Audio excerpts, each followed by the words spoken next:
Alrighty, welcome back to RTHD. So, last time we used this nice, decently cleaned rig, and we went over the basics, but I want to expand on that a little bit and continue on with our gameplay naturally, but I want to demonstrate with the starter truck fully stocked, because for anybody who's new to the game, you would not be starting with a 6x6 rig like I used last time. So we're going to reset all. Reset all. There it goes. Now, I'm never going to put those back in. And the answer for why is simple. I have the 4-wheel drive version of this. Why would I reinvest into my 2-wheel drive, right? So, yeah. We've now reset our power upgrades to full stock. Our paint is fully stock, our tires are fully stock, our protection is fully stock. So, this is almost exactly how you get the truck. Here's why I say almost. You get the truck worn down. It has lots of damages, and it does only have about 50 liters of fuel when you get the truck. So, you must be careful with your first couple loads. That way you can repair those damages and refuel your truck. Also, I would recommend watching an ad just for the first 10k, just off start of the game before even entering a map. Just let the ad play so you get an initial 10k boost. It helps cover the fuel and repair cost. And then once your truck is properly running, which you can go negative into money only when you're in a map. You can't go negative in money from in the garage menu. However, in a map, say I have 5,000 RT and I go to refuel my truck and it costs 7,000 RT. They give you wiggle room, and it is more than just a few thousand RT. I've been negative 10,000+ before in the past. I don't know exactly how far over 10,000 in the negative I was, but I know I was over 10,000 negative. So you do have a fair amount of wiggle room to go into the negative section to repair and refuel your truck.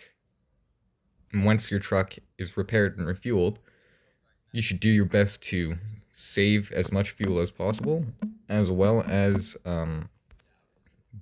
conserve your truck's durability to avoid damaging it at all costs. Because the reality is, you'll make more if you save the damages and take your time than you will if you rush and get down to the bottom faster, but have to repair damages because you had a few dings along the way. Damn, that was very quick. 8x8. It's a very clean 8x8. That's something else I will say. I like the way they did the modeling. I think that horn is so annoying.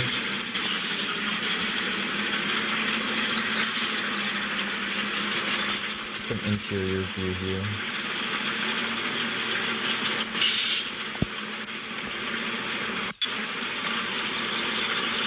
It's scary knowing that 8x8 is behind me. This thing is really stable from the way it comes. Genuinely, I say that and I start Tokyo drifting all over the place. That's also what happens when you're doing 90 plus kmh on a dirt road and a really old truck that I don't even know what year is from.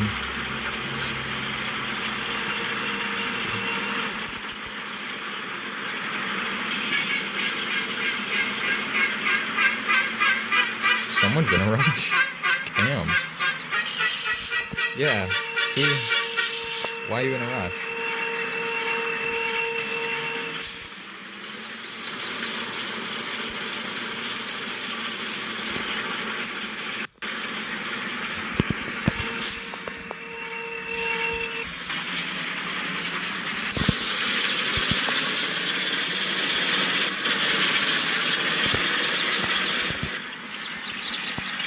Okay. He made it finally.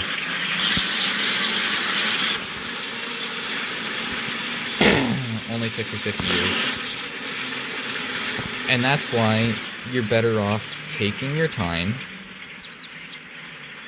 Because now he's going to have to pay for damages, and it took him longer to get in here than it took me. And he passed me. Just to crash for me to pass him. Right? So, it just goes to show that, it's not worth the cost of running as fast as possible. You're best doing safely.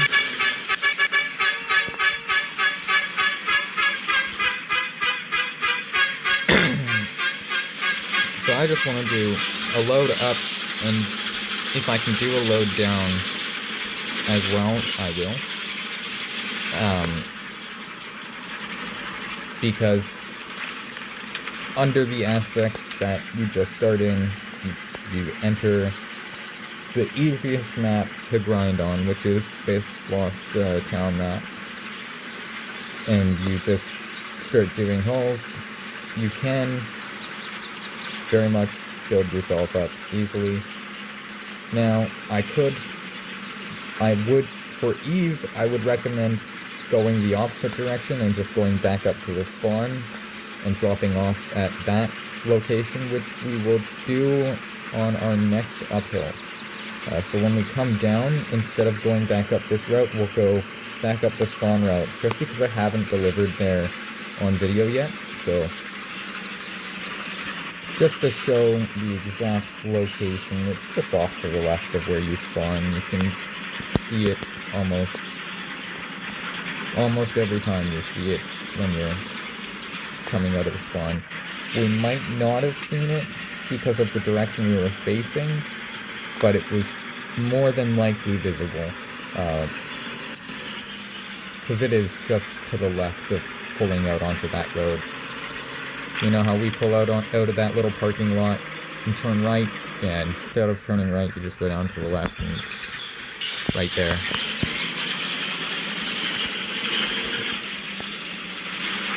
Hang on. Stop.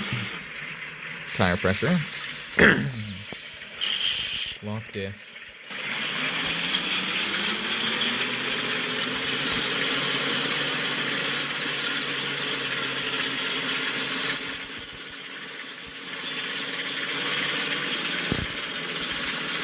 If you follow and you hug the left side like I just did, it's much easier. Now, do note that I know this map very, very well. I know these roads very, very well.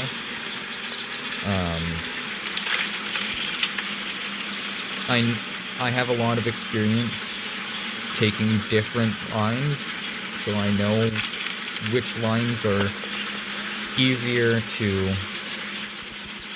climb up than others.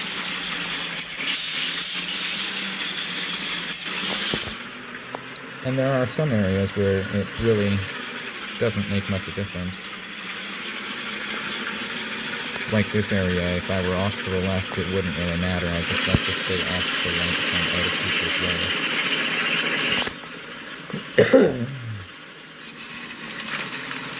I would like to reduce fuel, but if I reduce fuel, my diff, I think it starts to flip diff, is what felt like was happening.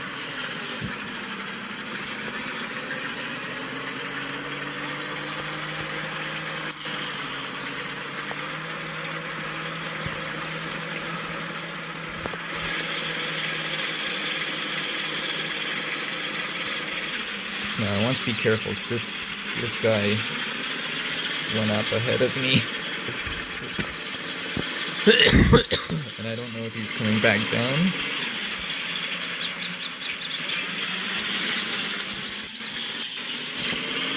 Skip that.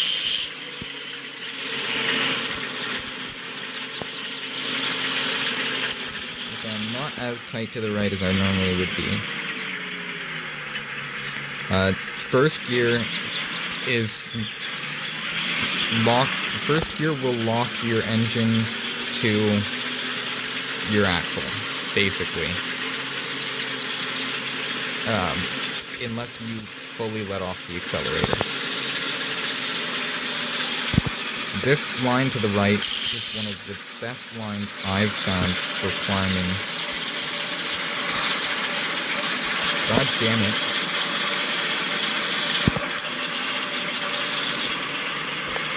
Like, you had to, didn't you? I'm trying to demonstrate how this truck can do it all on its own. So now I have to back down this shit. So you had to push me up, asshole. You couldn't wait 30 seconds or move to the left when you definitely had the rig set up to.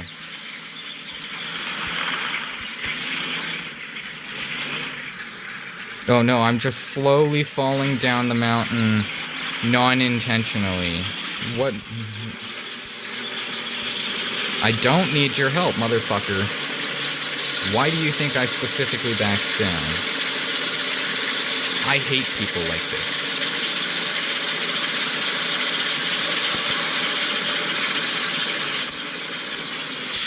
Because I must demonstrate how this truck can do it on its own. And I know it can, I just need to find the right line. And that's where it can be a bit of a struggle. Ooh, that line has grip. Oh. I am not obscuring traffic. There's enough room on all sides of me. You fuck off.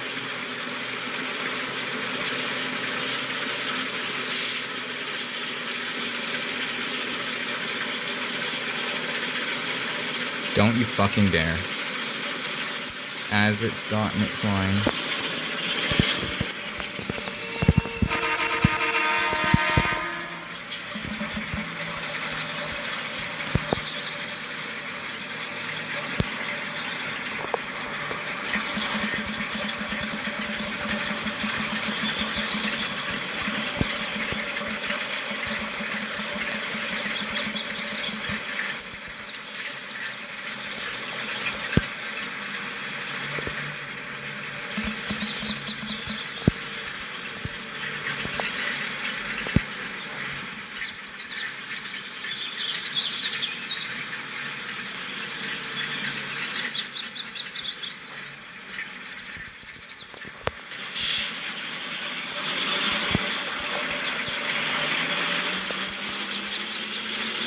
I don't even want to run that now. My camera is being so fucked.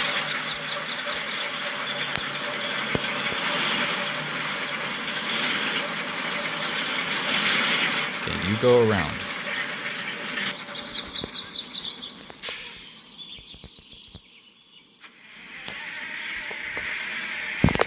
It's what happens when you're super low RPM and you try to floor it.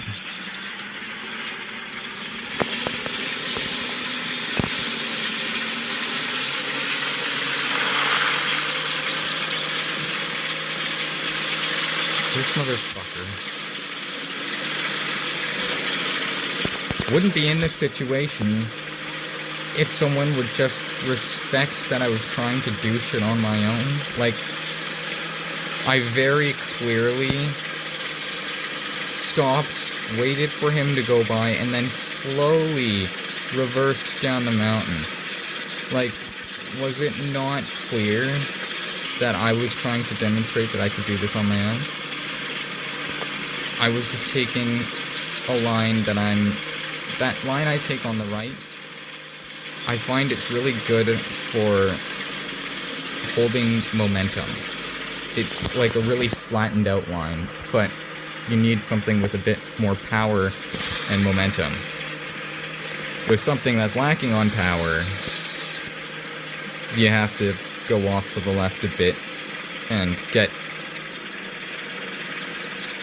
better traction points on a less angled surface. So, we used a lot more fuel there than I would have liked. Didn't want to take damage.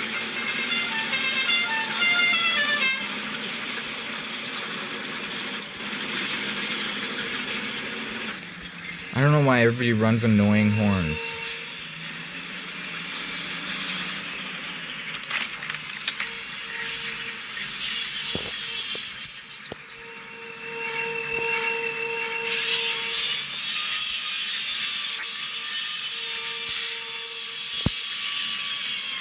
So 3,200,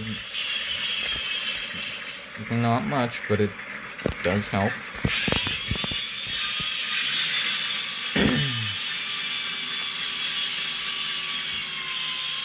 Well, if you're only level 1, you would have to take that back down. And I don't know how much XP you would need to get to level 2. Level 2 gives you repair points. So how do you refuel? Well, you can refuel from your garage, in which you can pay for and watch an ad, or you can refuel at the refuel stations over here. If you're in a map, you can refuel over here, in which you have to pay for and watch an ad. Can I not refuel? This is a refuel station, and I am in the square.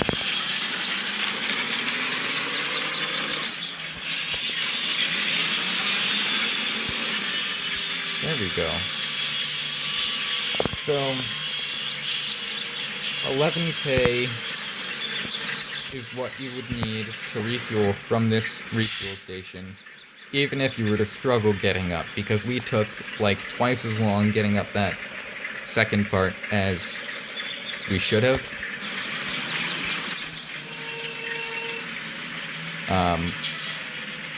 So 11k, and you will have to watch an ad. I'm not going to refuel through that, because it's going to cost an ad and my money, where I have a high enough level that I can equip the fuel trailer or unit at level 4. Level 4, you get this ability, you get the fuel trailer, and you can just do that. So I guess the ad does take like 6k off the refuel price. So if you refuel from the fuel station with watching an ad, it does save you a little bit of money. I did not know that until now. So I guess that is a bonus factor at the fueling stations. When you watch an ad, it saves you money. Not necessarily, well, depending on how much fuel you use, how bad your fuel consumption is, it can save you a lot of money. But for someone like myself who is really, really good at managing fuel consumption, I save more time, and that's what I find most practical to focus on, because, well, I don't have any need to be saving money on fuel, because I don't need to worry about having to refuel often or pay high amounts in fuel. So I don't really worry about it. So I just avoid it because I don't feel like watching the ad. Now, as we know, this is 100% bone dry stock. We refueled.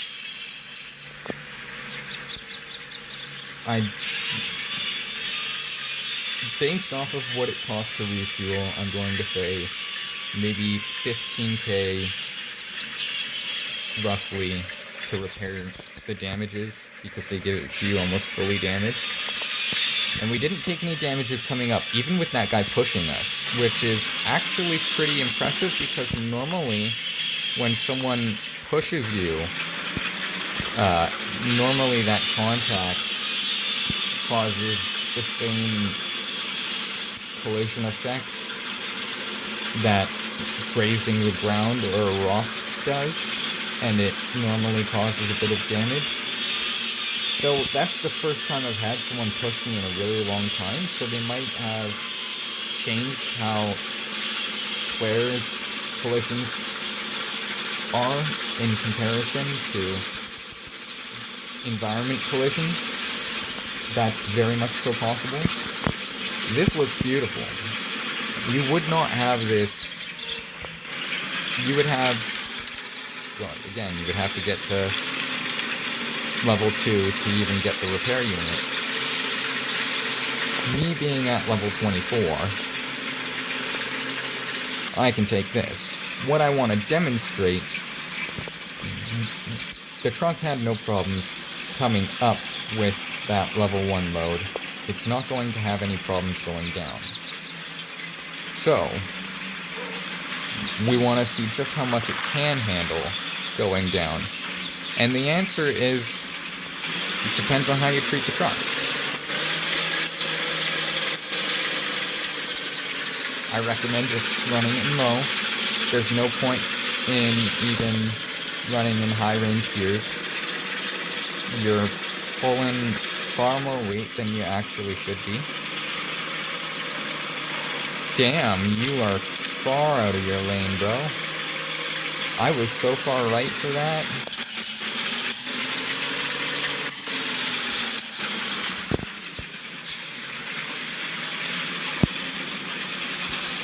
Dick.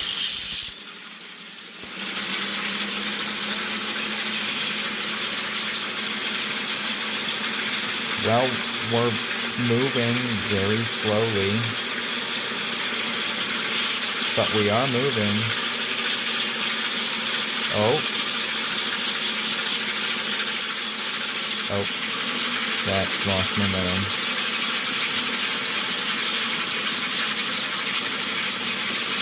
Get that bike.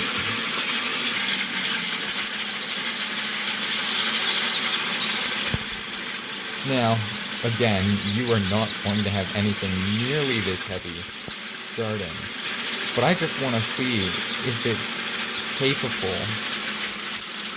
of hauling something this heavy all the way down. This is the last steep part. If it can make it over this hill, we're good.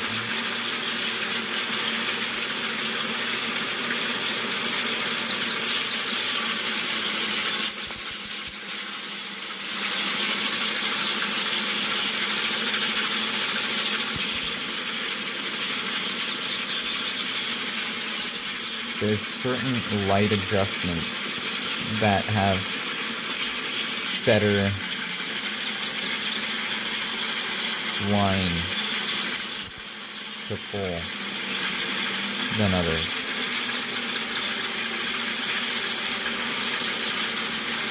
And I do want to still stay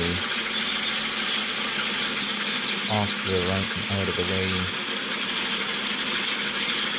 but I also don't want that guy to end up coming and pushing me again when I'm trying to do it all on my own, just to show that it's capable of being done, even if it is a bit grueling to get done. Which, she's going. Hey, look at that. Ain't that something?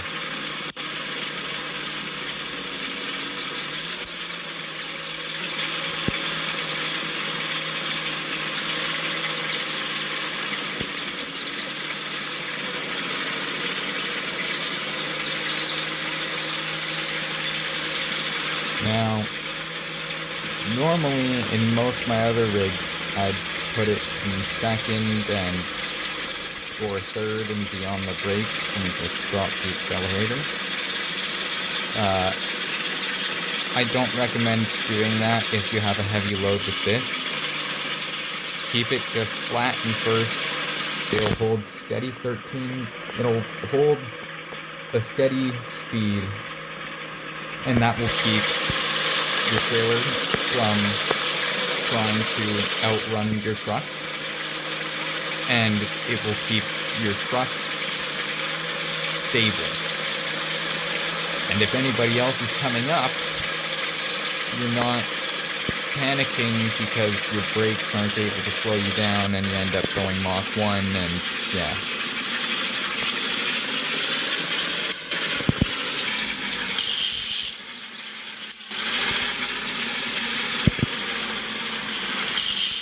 I recommend keeping that diff locked if you have anything super heavy like I have. Am I going in left? Unless you're able, you can play with things, you know? If it's doing good without it, leave it off. Save the fuel. If it's starting to struggle a bit and it will actually benefit in performance, as in you'll actually get better speed or have better traction to climb whatever you need to climb, then yeah. But whenever you don't need it, you should have it off to save fuel consumption. The basis is use it when it's necessary. When it's not necessary, no point burning extra fuel, right? So that definitely has a role to play. Now again, I haven't seen anybody do what I am doing right now, okay? To take over 20,000 in weight with the bone stock starter truck down this mountain.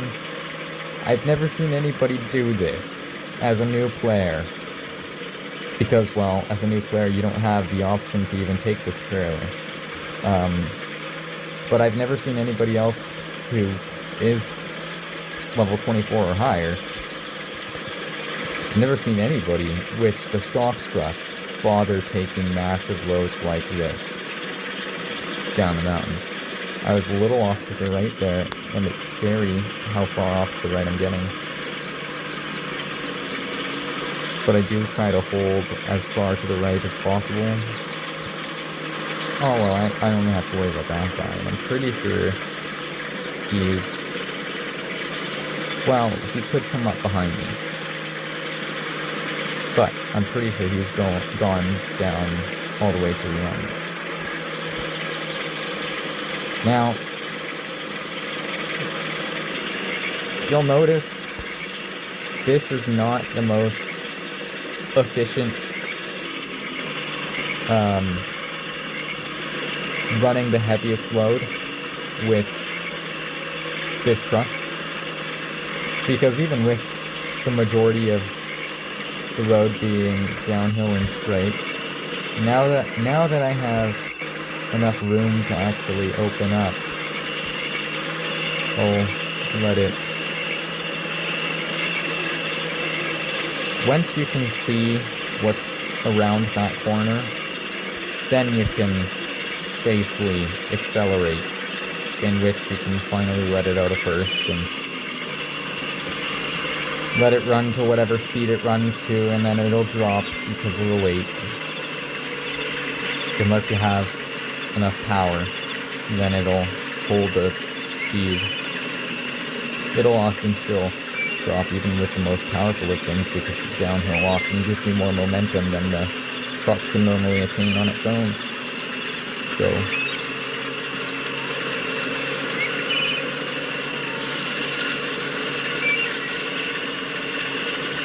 I'm impressed that it's holding 5th gear, to be honest. I thought I was going to have to drop to 4th or 3rd. Because even though it's low range, this is still bone stock starter truck. It's very impressive that it was capable of pulling this over that one hill and down the rest run without taking any damage. Burned almost quarter tank fuel, but managed over 20,000 weight load, which I would assume it's 20,000 kilograms. I'm assuming that it's kilograms, but it could be pounds. But I would assume that it's kilograms, because most things are commonly weighed in kilograms.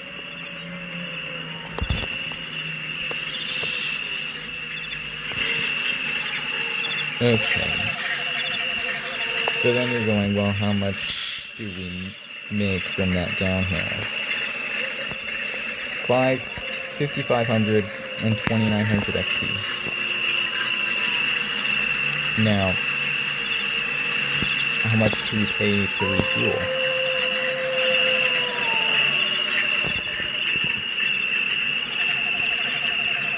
$4,000. Not a very good profit. One moment. Okay. I had to take care of something. So, it's not very profitable to take a load that's heavier than what your truck can haul with relative ease. I recommend running the lightest load possible for the uphill. Either direction, doesn't matter. Because running the lightest load possible on the uphill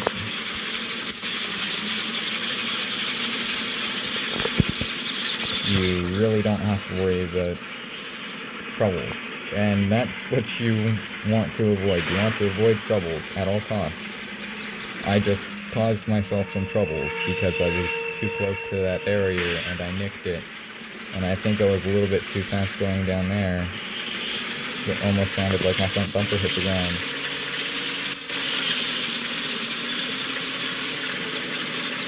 The nice thing about this starter truck is when it's running light, its fuel consumption is really low. Really low. And that's wonderful. Saves you money.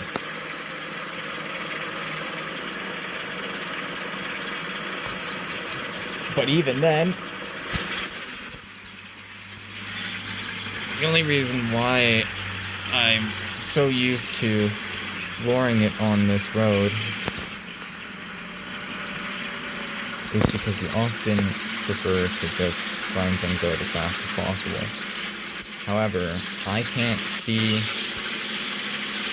hardly anything through this massive fog cloud, whatever they're called. It's really foggy. Too foggy to be able to safely go at high speeds and avoid colliding with someone who could potentially be coming down at any moment. Anybody could spawn in, and you spawn at the top, so you're coming down this road, and I wouldn't be able to see them until they got right close, unless they had their headlights on, and even then I see headlights, and I probably wouldn't be able to slow down in time before reaching them,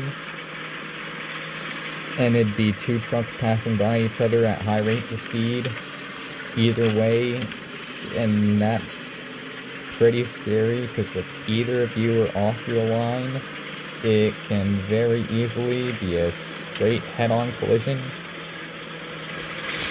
or even if you just barely clip them, it can grab you and just bring both of you to a stop.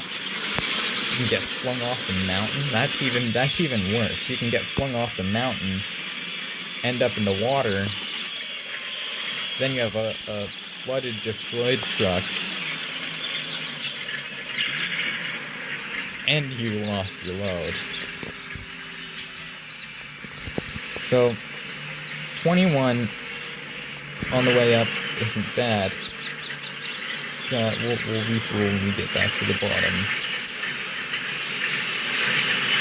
Let's see, level 2.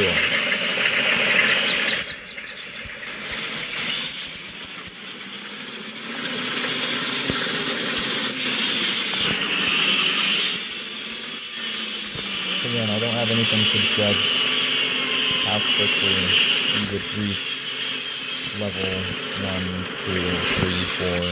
Well, you start at level 1. So. I don't know I can't remember how long it would take to get from 1 to 2, and 2 to 3, and 3 to 4. Once you get to 4, you can completely avoid ads entirely if you want to.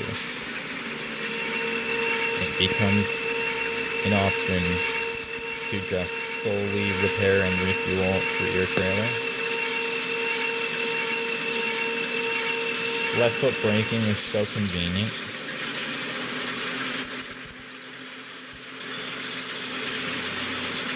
And it's super smooth with this load, at least.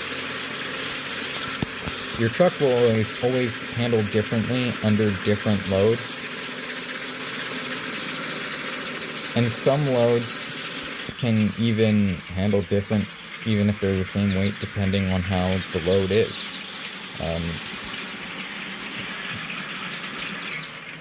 Some trailers are different from others. Sometimes the load isn't on a trailer, sometimes it's just on the bed of your truck. So, and sometimes it can be top heavy, and sometimes not. It all varies. And I'm pretty sure they all pay differently.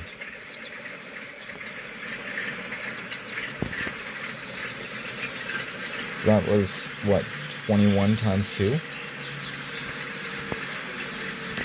Something like that. 21 times 2. And we used 630 for fuel. And that's without watching the ad for a discount. So,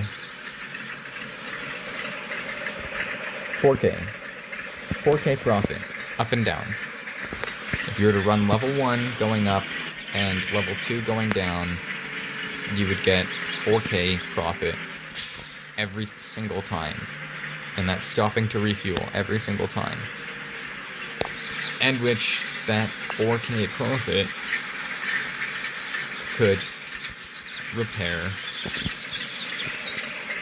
your truck if you took any damages. We took about an 8th damage, and we're going to repair that for $3,400. That still leaves us with roughly a $500 profit. Roughly. Which is pretty damn good.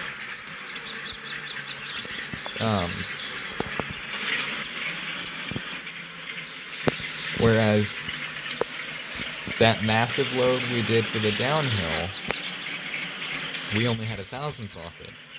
Now imagine if we had damages to cover, then it wouldn't have been a profit. We would have been at a loss. In our case here, we covered damages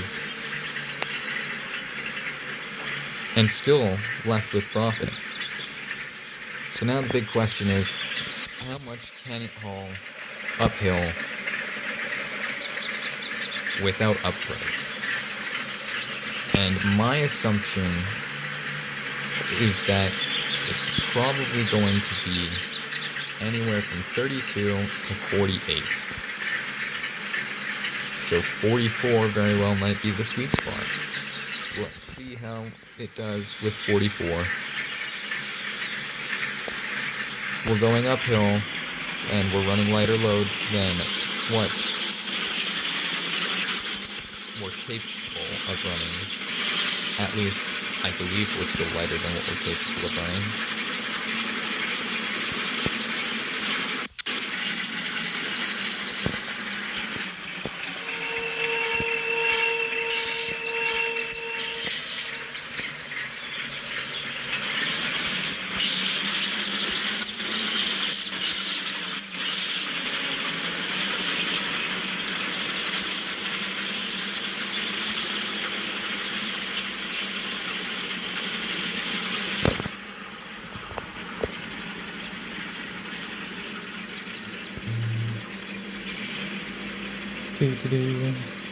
And even still, I'm not worried about being flat out until I feel that I'm lacking on power.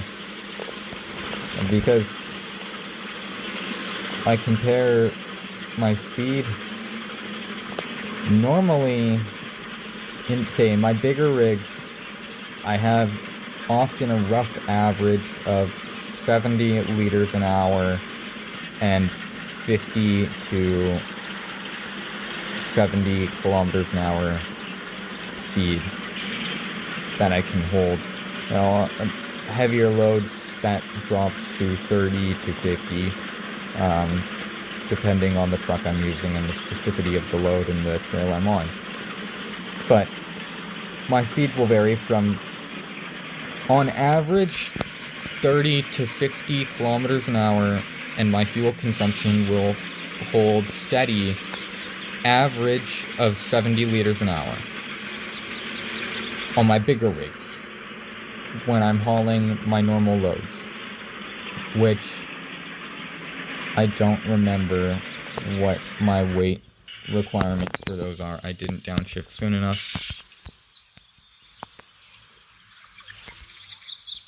Brakes, start engine. I want that engine to start as soon as possible. Let off handbrake.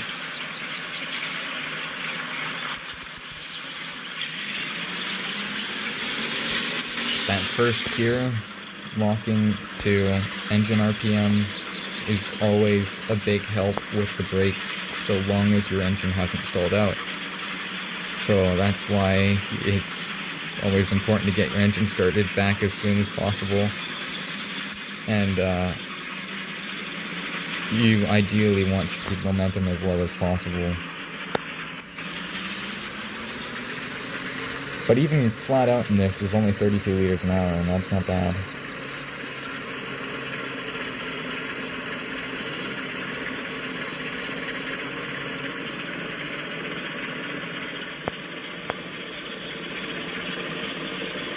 I will be getting into more Lost Light later.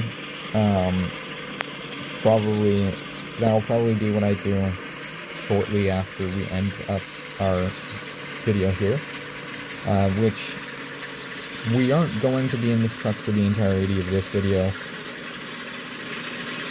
Once we get a proper... Don't honk at me. When there's only one honk, it seems like they're just trying to tell me to get out of their way, and it's like, what do you want me to do, jump off the cliff? Like, I don't have anywhere to go. To the left of me is you, and to the right of me is a fucking abyss. Like, I don't have any options. I can't go anywhere. What do you want me to do? When they honk twice, it seems friendly. But when they honk once, it just seems like they're telling you to get out of their way. And it's like, where am I supposed to go?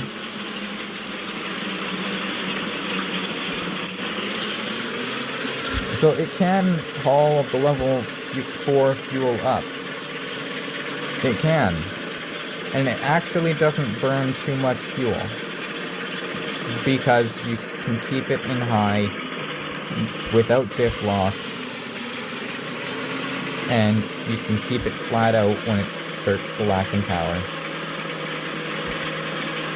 And it still only burns 32 liters an hour, which isn't bad.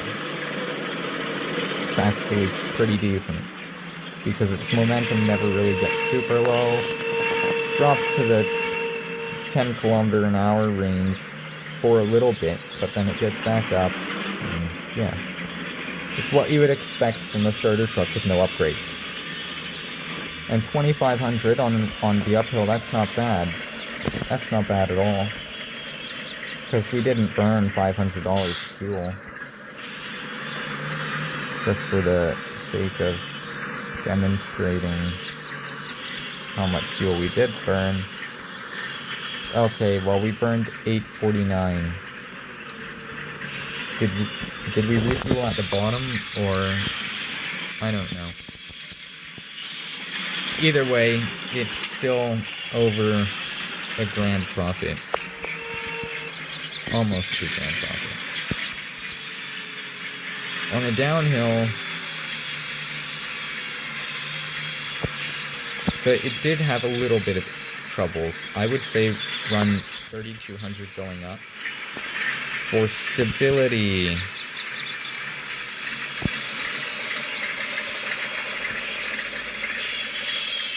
I'm not sure I would trust 7,000 on the way down. 6,000, I would feel more comfortable.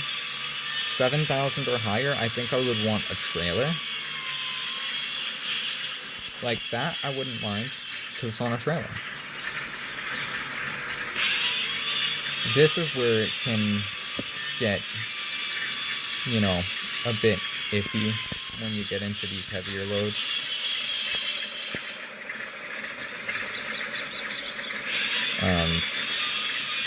I would say probably best for stability would be the 6,000 and 3,000. So you could say that roughly ideal for performance-wise, for a balance between speed and payout and ease for the truck to achieve, you'd want your downhill weight, your uphill weight to be half of your downhill weight.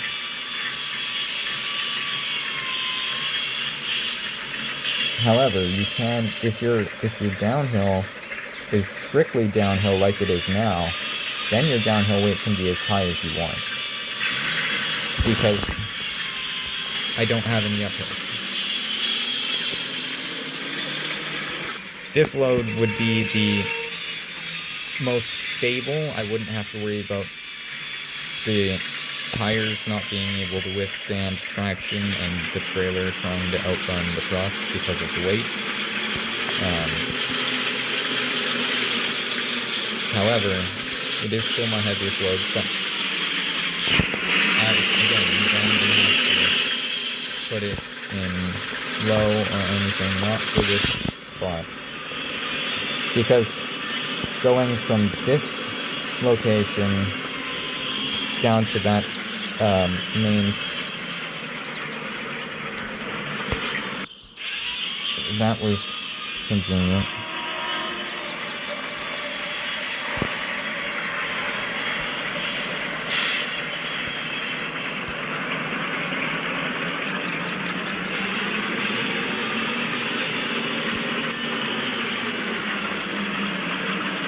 Come on. Come on. I thought first and second were a bit close to each other.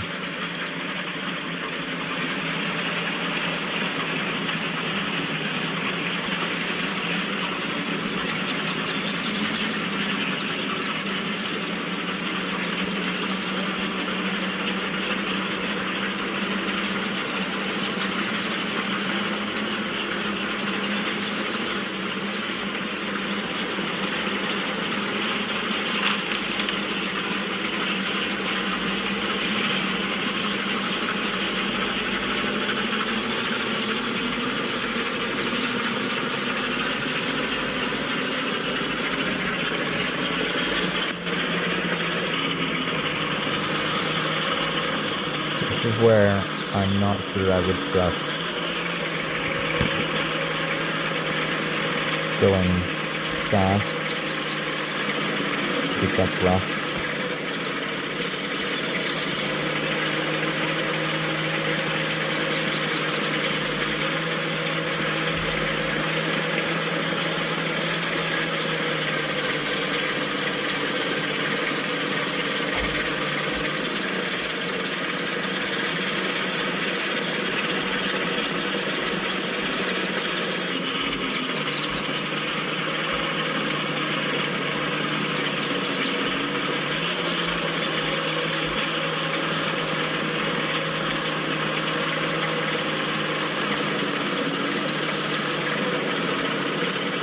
I'm surprised that I'm able to actually still see the road on the left with my camera angle turned the way it is.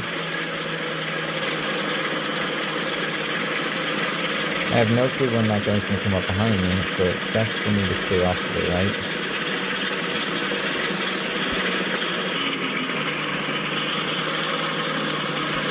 See, I'm not aiming for speed. Am I capable of going fast? Yes.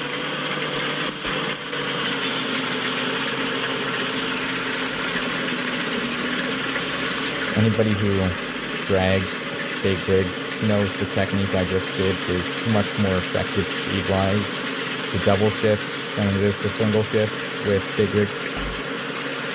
Even with a 5-speed gearbox like this, the gears realistically are so close together that when it comes to speed performance, you're better just double shifting.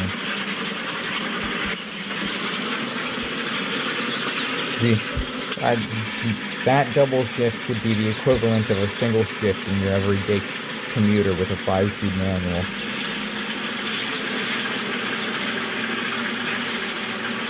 Right? So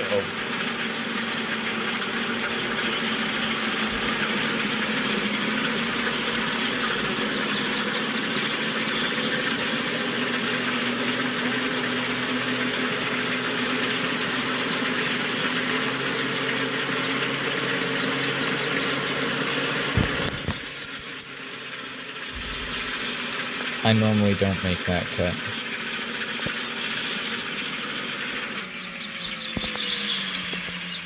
And to be honest, you shouldn't make that cut. I shouldn't have made that cut. It's not a good thing to do. It's a bad habit. People who speedrun this map, I used to speedrun this map, are often the people who do that because that's the fastest way, that's the fastest line in and out of this lot.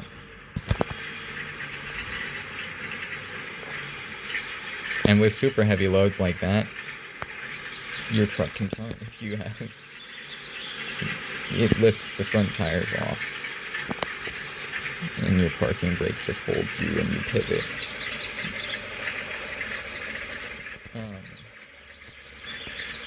So, I want to demonstrate 3,000 weight load to 3,200 because that's the one that I said would most likely be ideal.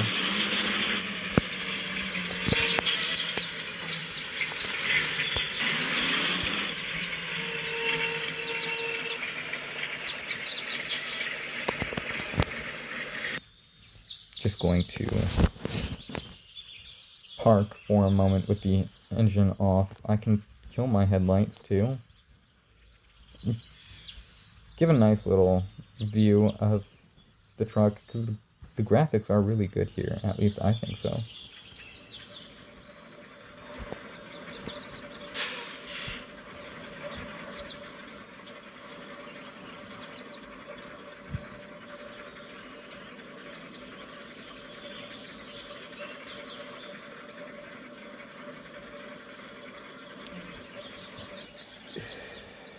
It's got decent interior. I do think it's convenient that the camera turns with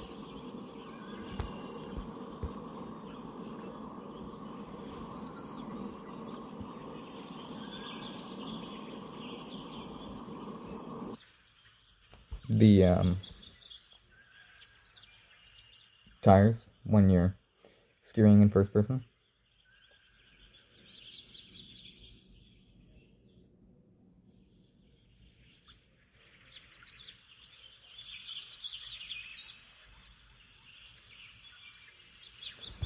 Okay.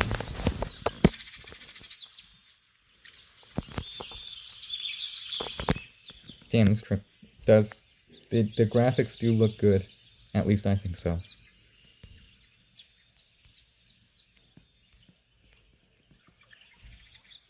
There's our brake light.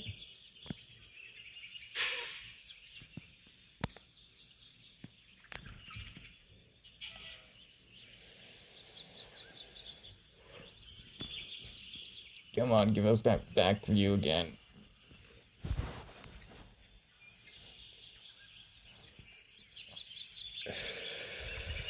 I want to see those brake lights.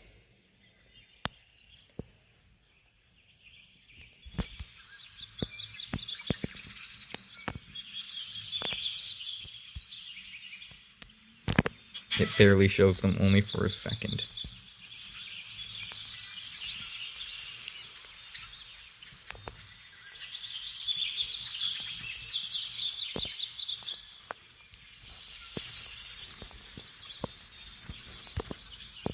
There we go.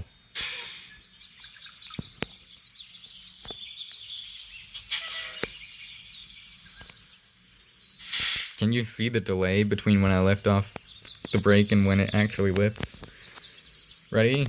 And lift. Damn. Lift. Did you hear the air brake release?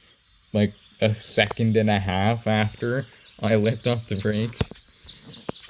So yeah, it does take a while to get used to the brakes here, but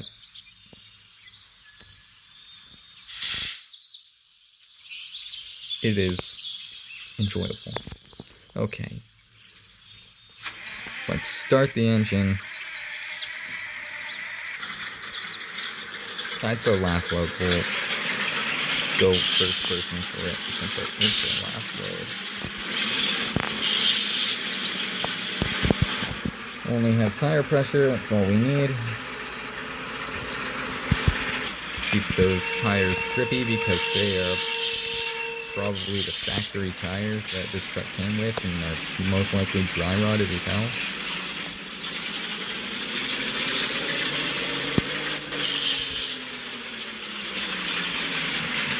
Excuse me? The fuck? You bitch.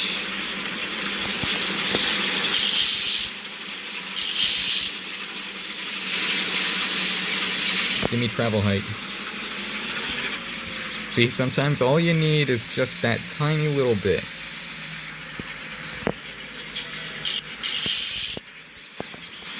I did not expect that back corner to get caught up like that.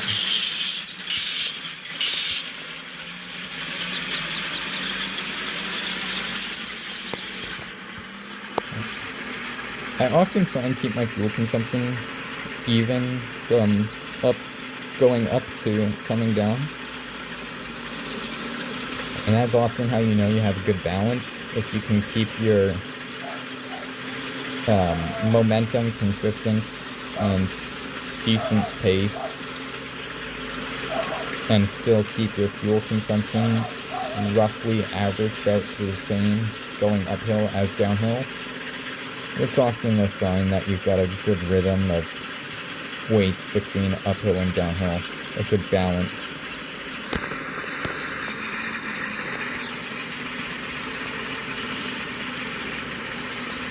Now I'm thinking whether or not I should switch into my Chevy COE, which is our other two-wheel drive, and if I should do hauls with that, because I haven't driven that truck in a long time, and I like that truck.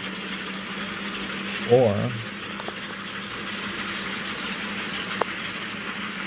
come on, you can hold second. Or if I should run my Kamaz or my 66, my expensive 4x4.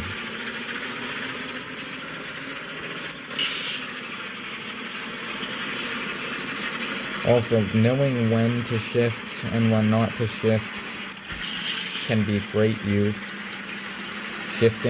Downshifting too early can cause you to lose extra momentum. Upshifting too early, same deal, you can lose power and lose momentum. Downshifting too early, you can lose your top speed that you had and lose momentum that way.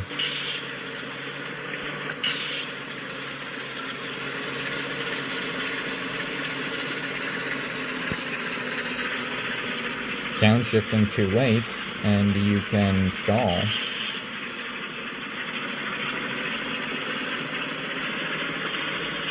Ooh, wow.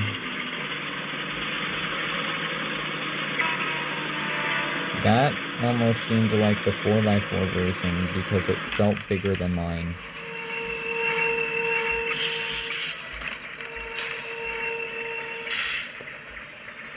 This is the route I take when I'm hauling anything long. I just make my hooks a bit wider. And this is the reason why.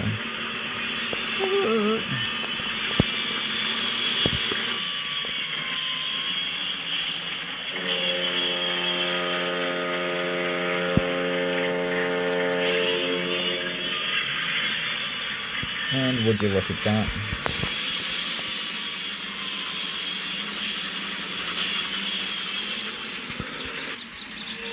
I did tell it to get off the accelerator, but apparently it didn't. It would be nice to have working rearview mirrors. If anybody on the dev team sees this, big note, it would be nice to have working rearview mirrors. That would be awesome. I think a lot of people would enjoy that. I think people would be more... I know I for sure would be more likely to drive first person more often, because I would actually be able to see what's behind me. I wouldn't be terrified of not knowing if someone in a 12x12 is about to run me over. Because, you know, it's really scary when you're in first person and you hear something massive coming up behind you, and then all of a sudden you just see something fly by you at Mach 1 pulling a massive trailer like a 12x12 or an 8x8 pulling a Caterpillar, and it's like, that's not intimidating. I totally wouldn't want to be able to see that coming before it passes me. That's not something I would want to be aware of and be able to get out of the way of, not at all. Right? Like, working rearview mirrors would be wonderful. So now, I demonstrated that you can take any load downhill. Damn it.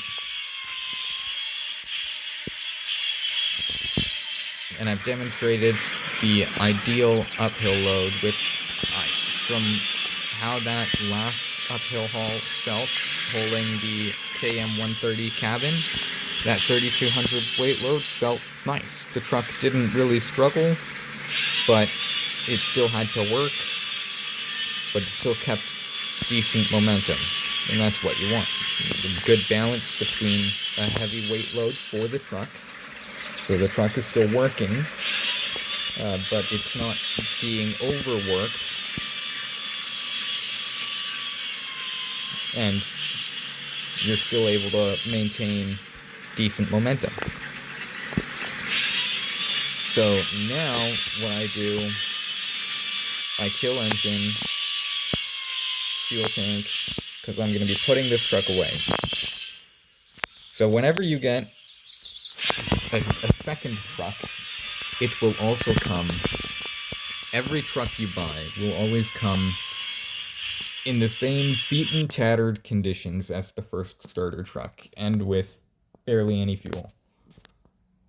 So it's always good to have a little bit of extra on the side after buying a new truck. I actually should have new trucks that I haven't driven. I should.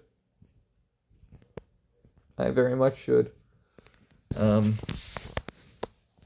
the top line out of the dealership list. Let's see. 404.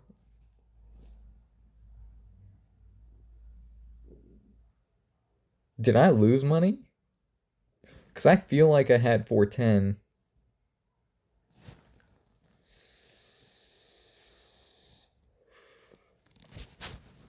The 51 should be stock. The 52 most likely is stock. 52. It didn't load when I first clicked the 51, so let's do the 52, because I like the 52 more. It would be nice if you could clean up the interior on it. I don't think I have any upgrades in it yet. No.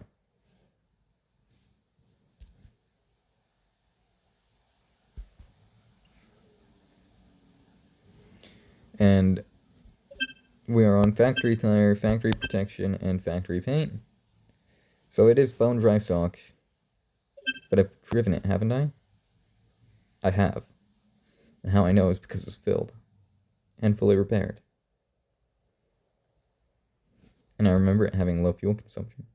And if the interior was nicer, I would put a nice paint job on it and nice tires on it, and I would make it into a good rear-wheel drive hauling truck.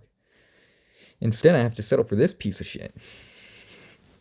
It's the only rear-wheel drive I have with a nice interior. Actually, my COE, I'm pretty sure, is my nice rear-wheel drive, which I like COEs, but I would like to have something smaller than my COE as a rear-wheel drive scout unit. I want to build my COE into like my rear-wheel drive hauler and make it good for, as good as I can for heavy loads.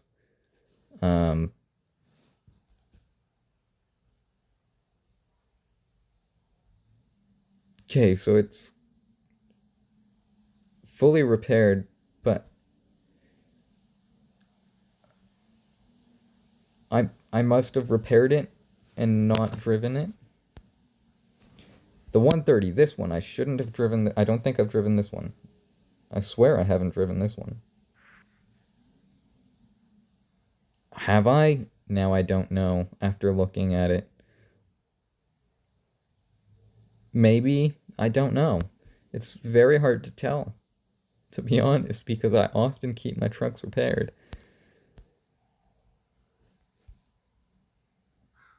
I'll have to take note of it for the next truck I buy.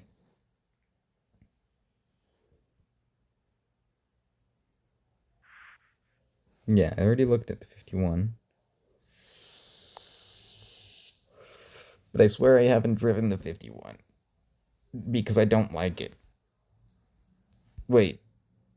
Now I'm questioning myself, and I feel like I have driven the 51 just to test it. Gotta love having memory problems. It's so convenient. Not. 66. We're gonna switch to a 4-wheel drive. We've driven rear-wheel drive. We've driven 6x6. we haven't rocked a 4-wheel drive, and right now I only have 3. And this is the one I like the most because it's a COE 4-wheel drive. And its interior is half nice and half not. The pillow on the center console is nice, and I think the dash is probably cleaned up, I think. But the seats, for some reason, are rusty. I don't know how you get the seats rusty. I'm pretty sure seats are supposed to be definitely not metal. But hey, who am I to question the engineers, right?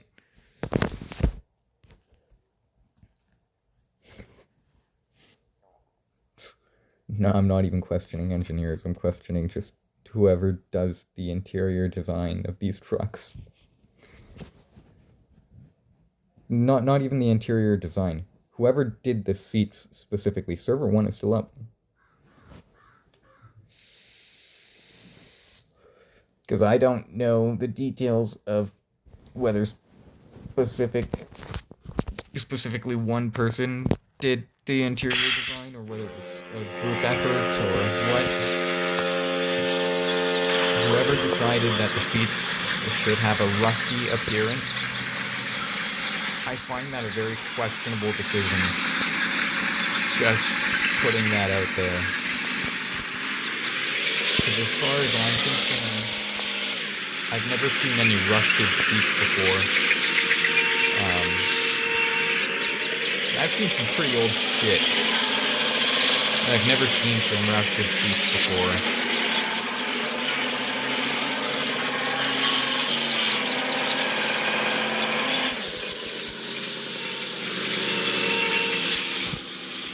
Like, I've seen some decently old international COEs and pickups that have been in pretty rough condition.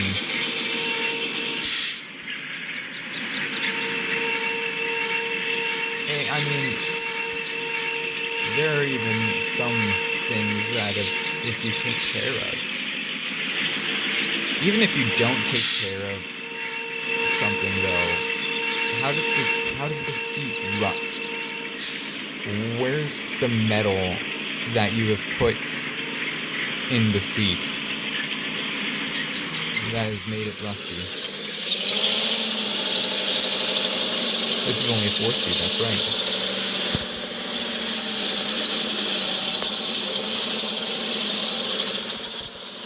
I feel like this truck sounds more aggressive than the other one.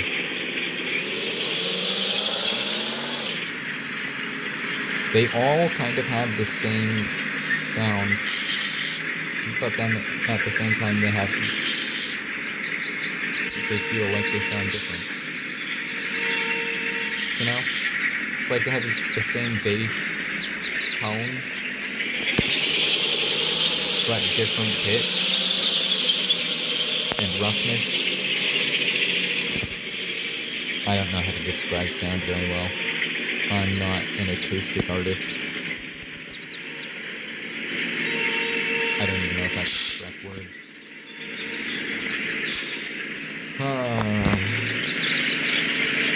Can I get the one that... Can I get the one that has the crane thingy that goes overhead? No? That's not an option?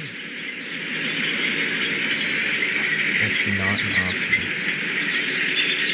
See, it's interesting how the weights go too, like 5 to 7 to 12 to 12.3 to 15 to 11.3 to 17.8 to 17.8 to 20.6 to 21.4, and then jumps against 24, and then back down to 23, and then back up to 25,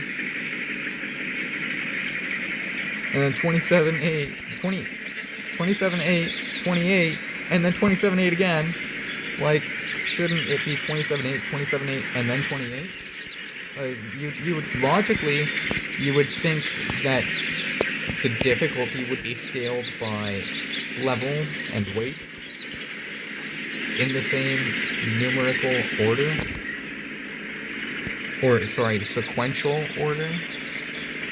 The heavier the weight, the higher the level type deal. So technically the level 2 load should be level 1, and level 1 load should be level 2, and the level 6 load should be level 5, and the level 5 load should be level 5.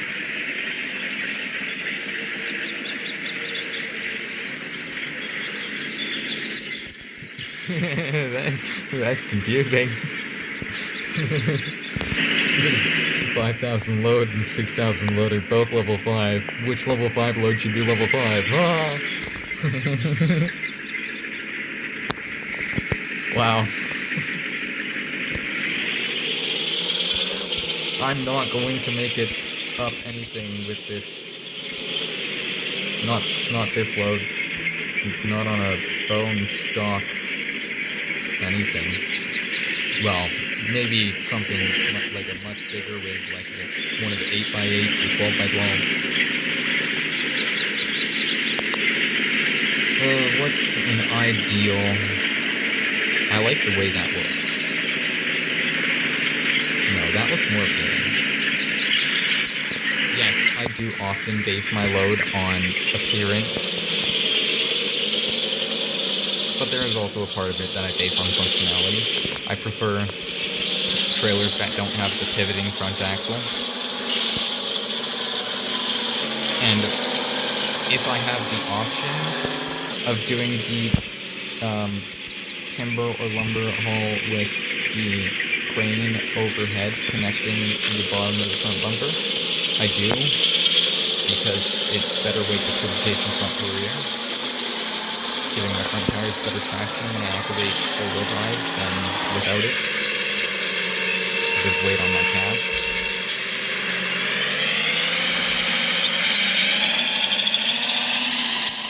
That guy was a bit close to me.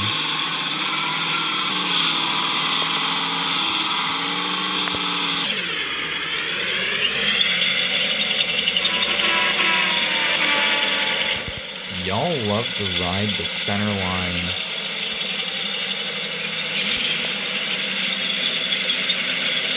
I do like everything in my power to stay to the right of it, and then it's still almost like I'm running the edge of the road trying to make sure that they don't clip me or I don't clip them.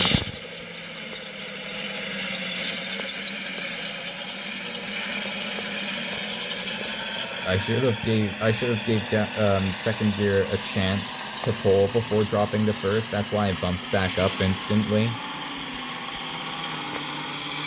Which it did, which allowed me to climb up at a higher speed.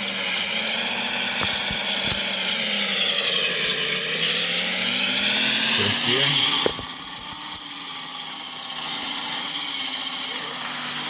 The travel this thing has is absolutely awesome.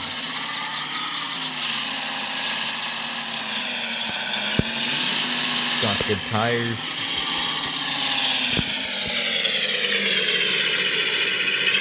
Good fuel consumption. You can pull, come on. There it is. That was right on the edge of the stall. If I didn't have experience driving this truck prior, I would have dropped the gear down into first because I don't like risking stalls, but I knew that this truck would hold until the flat ground, at least.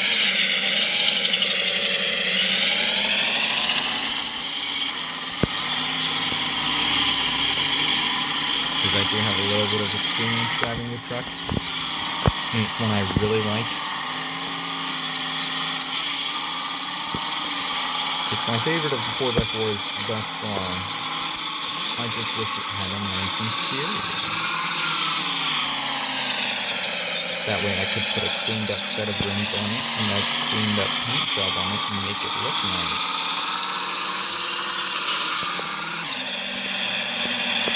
But since the interior is shit, I might as well leave the exterior messing. Makes sense, right?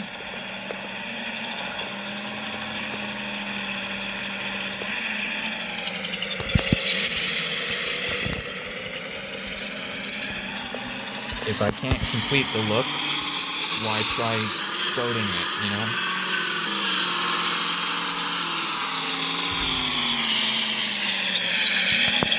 See, that's exactly why I tried that line in the starter truck.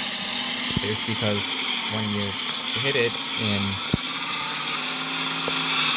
anything with a decent amount of power that can hold momentum and has decent travel, it's a solid line. And it's actually quite a smooth line. We didn't bump around very much, and there wasn't too much of rough ground to climb over. It was mainly just an incline, a steep incline, but it was smooth for the majority. You need to calm the fuck down.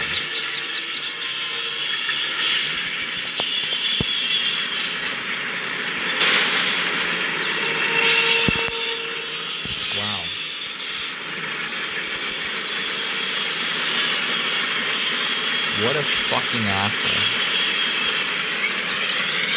An impatient fucking asshole. Level 37, driving one of the biggest trucks you can get. And you can't wait 2 fucking seconds for someone who is taking the outside line to smoothly go on the inside and avoid colliding with me. 2 seconds. Like, it would have taken the slightest bit of respect. Now I have to repair damages. For any new player, it's a massive piss-off, because any new player that doesn't have level 2, if you're still a level 1 player, you have to watch an ad now in order to repair your truck. And that's an extra waste of your time. It's like, fuck you. Because the starter truck doesn't get the repair kit from level 1. It gets it at level 2.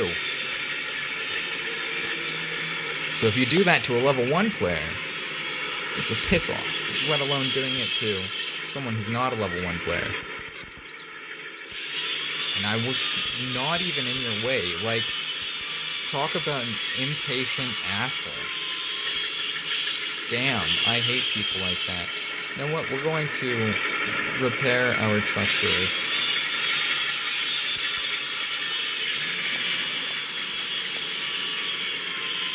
See how much he just cost me. Almost $1,200.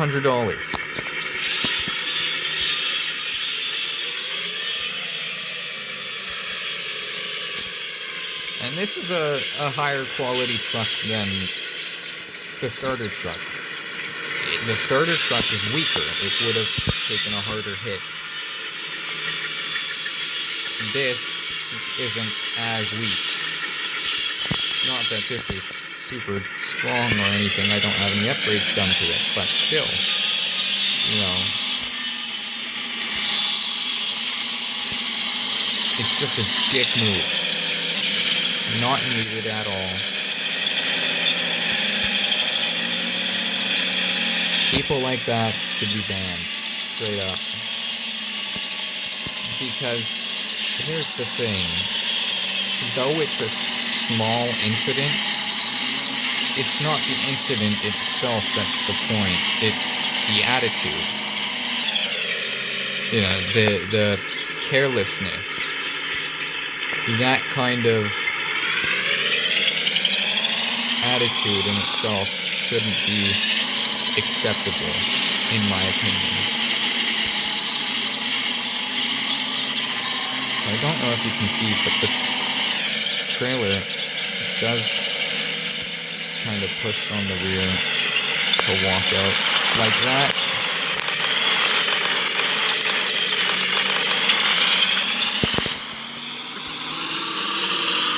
Tokyo Drift.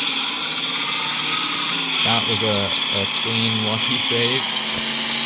I'm glad I caught that as soon as it happened. If I'd been even just a moment lighter on my counter steer, we had gone off the cliff. That was, as I was saying, sometimes the trailer causes the back end to slide out on you, and the back end slides out on you. Because the trailer tries to outrun the truck. The trailer's got more weight than the tires can withstand.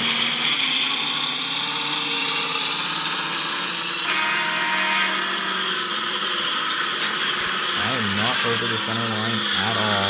I gave you more than enough room. You didn't even have to stop, dude.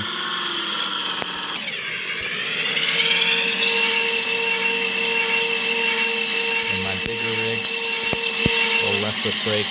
No, that's my error. Fuck. That's the first time I've fallen off there in many years.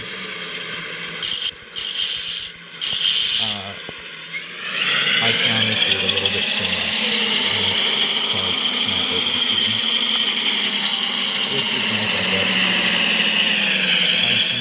I'm very doubtful that I'll be able to pull myself out of this, but if I can get the truck to push its way back up with its nose facing out straight, it might be possible.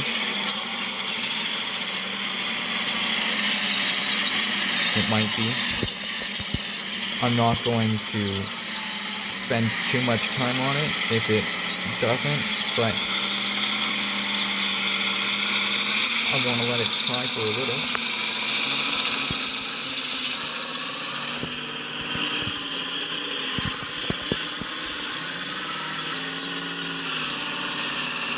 Yep, that's a wrap on that. Fuck. And it forces you to watch an ad whenever you have to reset to the spawn. That's unfortunate. I left foot brake for stability, but when the bitch slides out on you like that, if you over countersteer like I did, you end up going off the other side. And if you under countersteer, you jackknife, so it's a good balancing act that is definitely risky, as just displayed. The risk is if you fuck up, you go off the cliff or into the mountain, one of the two. Oftentimes, going into the mountain is better than going off the cliff. However,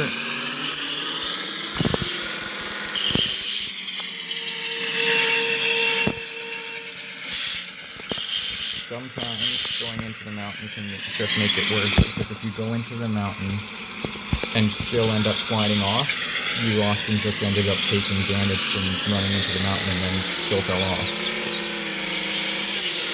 So,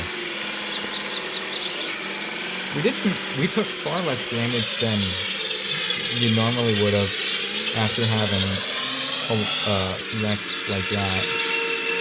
And again, it is 100% my fault. I let it go too early, and I didn't hold the drift precisely, and I over countersteered, and that was what caused us to snap off the edge.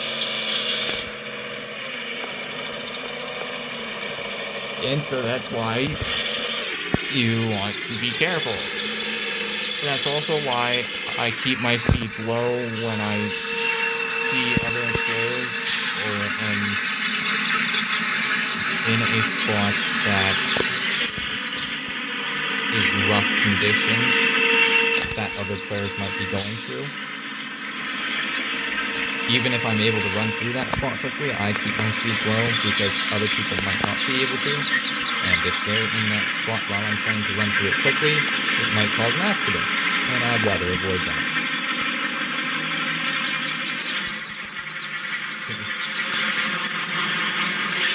It was that one, right? No, it was this one. This one matches the paint almost perfectly. When we get the trailer from up the mountain, we'll,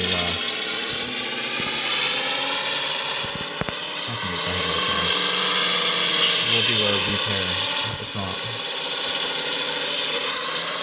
See, this is the thing with the 4-wheel drive compared to the 6x6. It's much more nippy, like so.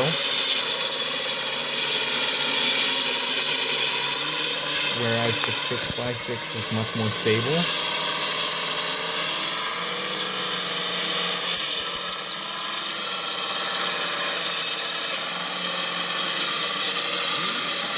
Because that's just how shorter wheelbase versus longer wheelbase is.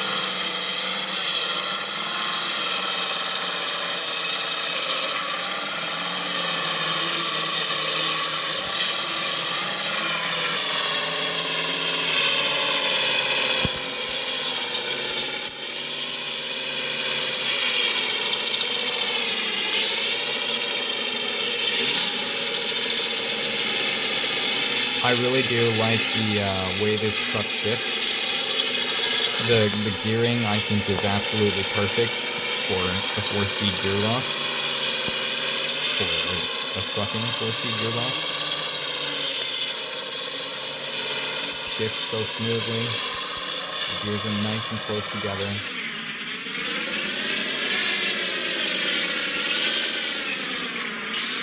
Just for the sake of staying on the right side of the road.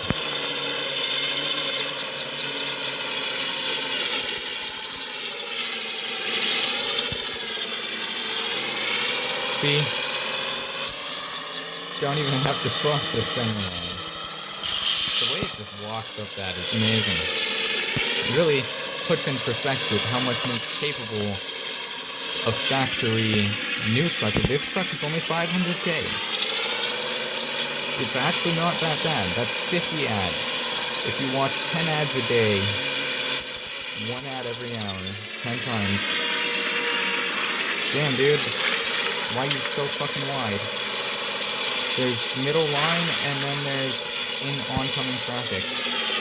That was wildly rough. Like, what? There's nothing there to hit. And look at my ground clearance. I'm sorry? How? No, not nothing there.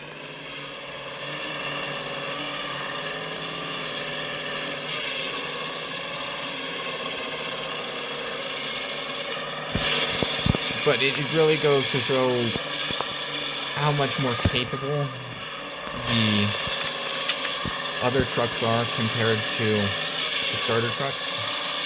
Now, this is all the way at the end of the top line of the dealership, which means we need to get the 51, 2, and 3 before getting this, which is the 66.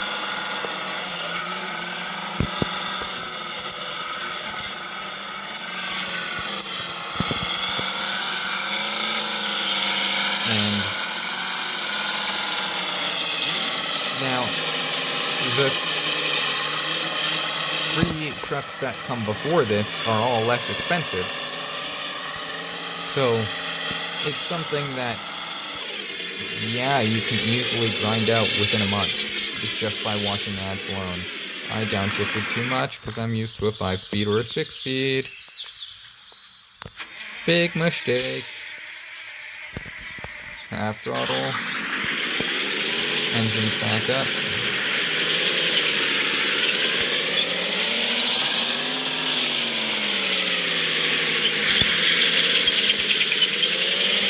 And it'll go on second gear. That's okay.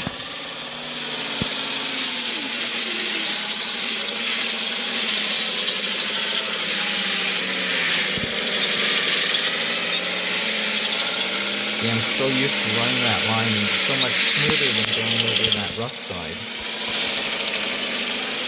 that you can actually hit it with decent momentum like we did the last time we came up here,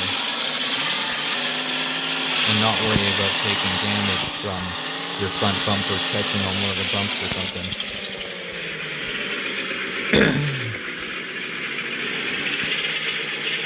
Oh my.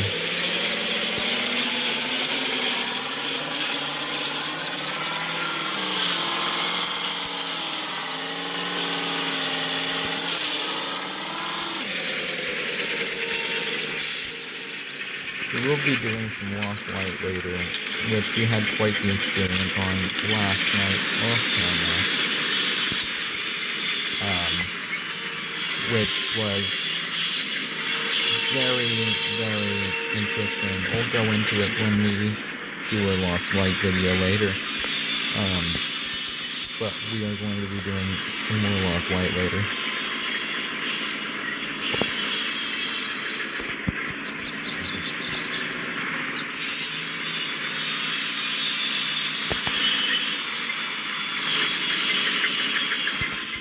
But yeah, this truck really isn't that hard to get to.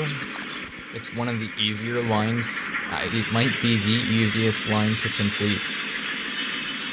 I think it just barely is cheaper than completing the two Chevys. Which I do want to get that Chevy 4x4. And I will get that Chevy 4x4 eventually. And hopefully that can be my cleaned up 4x4. And then I can make my COE, my cleaned up rear-wheel drive. Or two-wheel drive, I should say. And then the 6x6 133H is what I'll be doing for my cleaned up rear-wheel drive, rear four-wheel drive. My engine should not have stalled. We had momentum. There was no reason. Fuck you. Like, this guy's just a fucking prick. Just a fucking prick that thinks he can own the entire fucking road just because he's in a bigger truck. I hate people like that. Because they don't have that right, and it's so fucked up. Just because you have a bigger truck, you think you're more important. Like, fuck you. And I wasn't even in your way. You got around me just fine. Like, God, I fucking hate people like that. Just be assholes for no reason other than to be an asshole. Because there's no reason for it. Like, what the fuck? Why? Just to be a dick.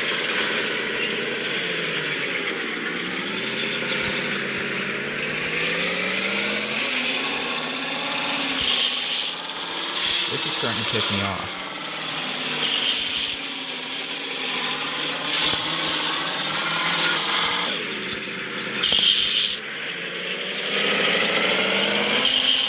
I shouldn't need dick launch with four-wheel Fuck you.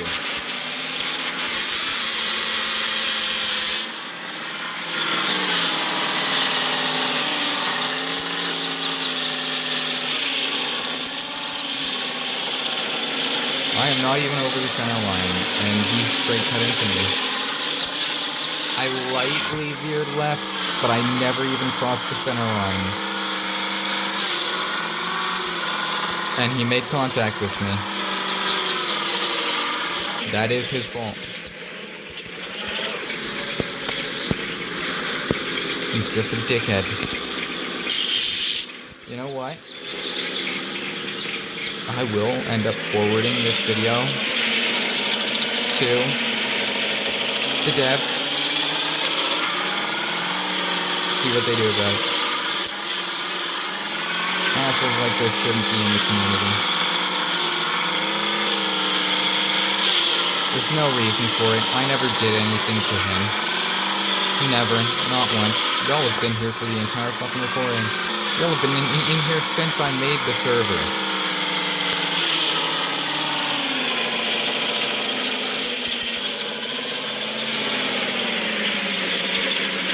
Like, if you want to speed run without people being in your way, go make a fresh server. And the other thing is, I'm not even in your way. I'm polite about my shit, and I make sure I'm out of the way.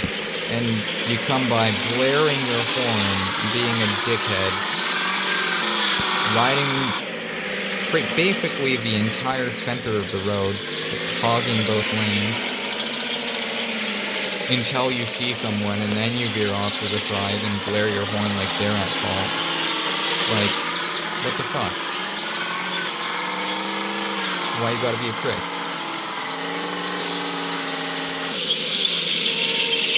Be glad this isn't Lost Light, because I would fucking straight demolish you.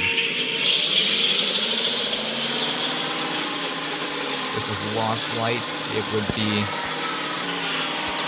G36 playtime. Yeah.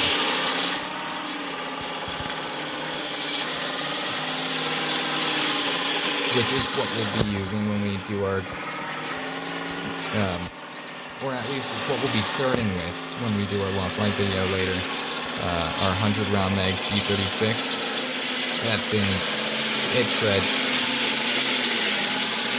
I may or may not have used it for any testing. He is intentionally, yeah, because you didn't intentionally veer left to make that tighter. Wow. I think he was trying to make it so that his trailers hit me, but he didn't. That way, he would hit me without taking damage type thing. I would assume that was what his aim was, which I would have veered off to the right and completely avoided it if he had gotten any closer than what I was comfortable with. But it is very clear his intentions are to be an asshole. And for no reason other than to be an asshole. And if he's doing this to me randomly for no reason, how many other people is he doing it to?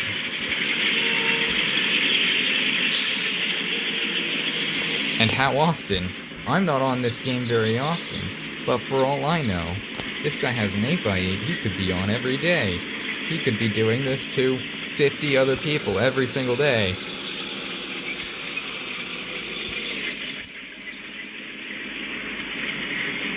Which would just be an asshole ruining the environment for the entire community. Which is 100% what that guy comes off as.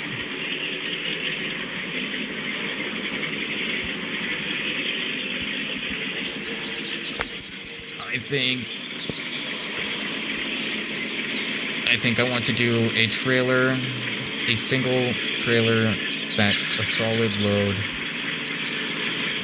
Roadblocks is my lightest. That's a single trailer solid load of what the style of trailer I'm looking for. I'll haul this up to the top.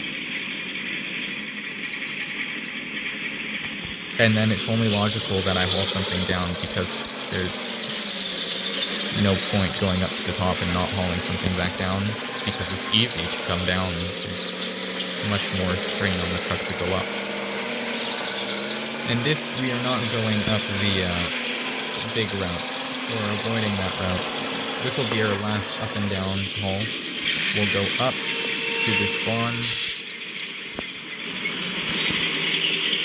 and come back. Going up, we'll take our roadblocks, and coming down, we'll take our massive repair trailer.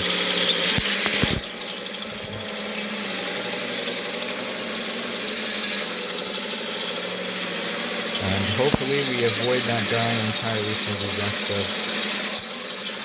the trip. Hopefully. But with a person that seems to have that kind of character, it wouldn't surprise me if she intentionally came down this way after not seeing me go back up that way.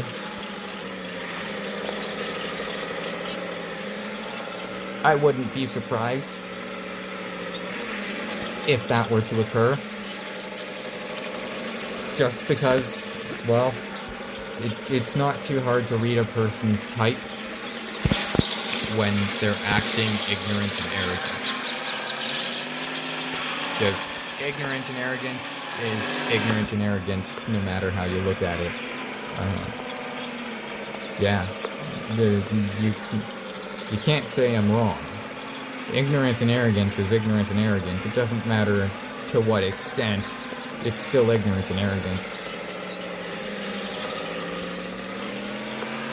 Ignorant and arrogant is the same for a commoner as it is for a royal. So,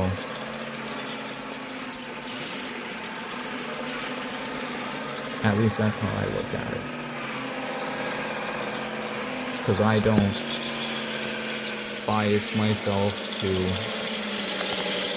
specific party or political opinion or personal opinion of bias based on some X factor that's not relative to are you a human?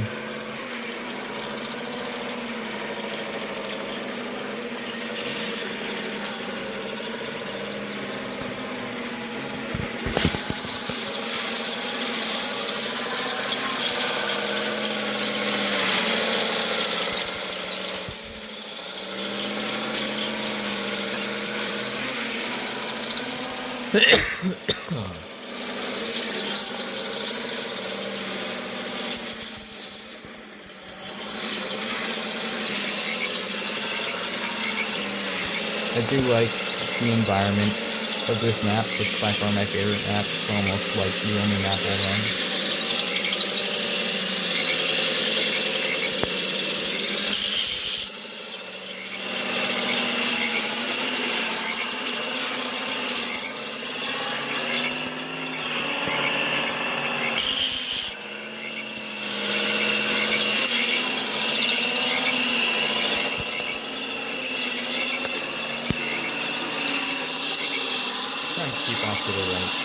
I do still want to be able to get a good look at my truck from the front angle, because I like watching my truck drive up from this view.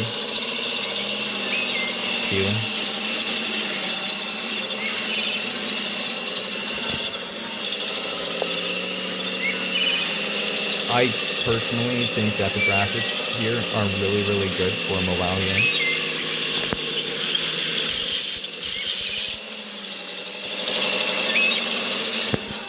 Putting her to work. Impressive that it's all in 17,800 kgs. Again, I'm assuming kgs. Also, devs, if you do see this,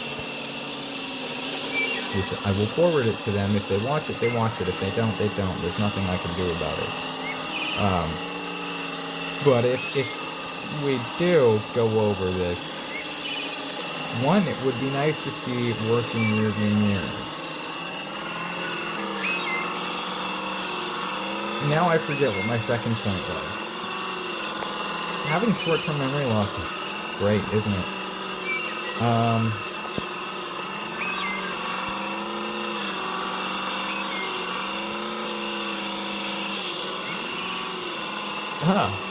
What was my point that I was about to make? Damn it.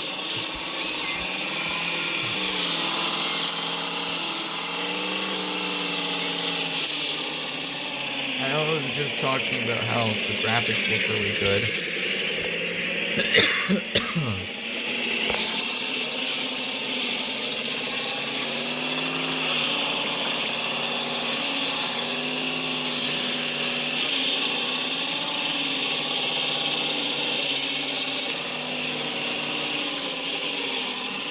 Wow, I'm drawing a complete blank. It's going to bother me until I remember.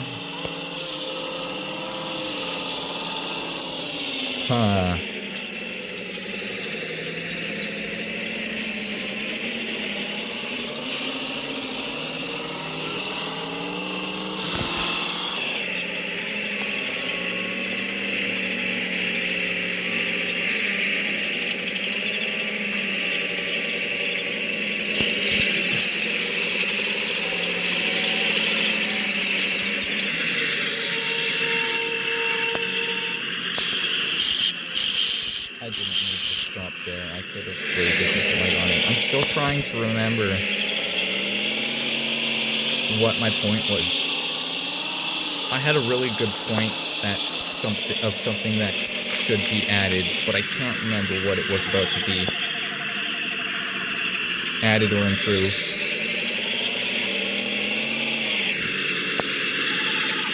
I was in cinematic.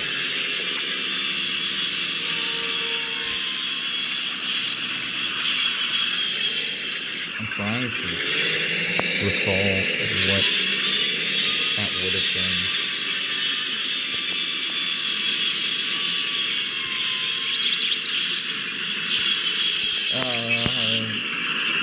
Something to do with server. Something to do with the server as well. Because I just thought it would be nice to have. I just thought of a different idea. It would be nice to have a report button in our player list.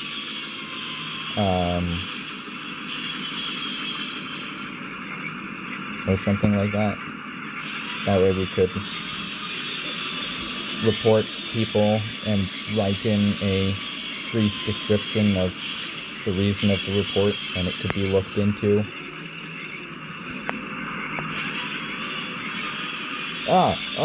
That's the point I was about to bring up. Weight. The measurement unit for weight.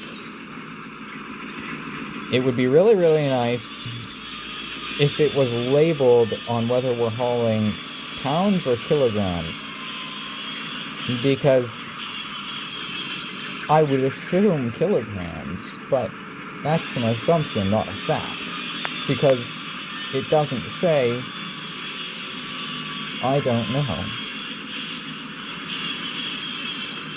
It's not like I do real-world hauling either, so I'm not experienced with how different weight loads would feel in real world. So I can't even judge how the realism. I know, to what I would imagine, everything feels legit.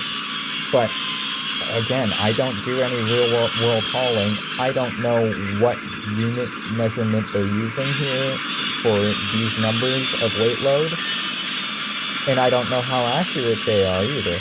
But it would be nice to have a unit of measurement to base off of. Because saying I'm hauling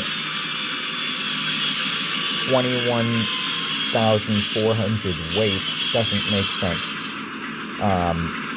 So it would be really nice if we had a label there for either pounds or kilograms. Rear view mirrors would be nice. And a reporting button would be nice to have in the player list. Because we have an add or send button, but we don't have a reporting button. It would be nice to have a reporting button with the ability to write in a short description of the reason for the report. That way, people who are ruining the experience for others can be dealt with appropriately by devs and admin and such.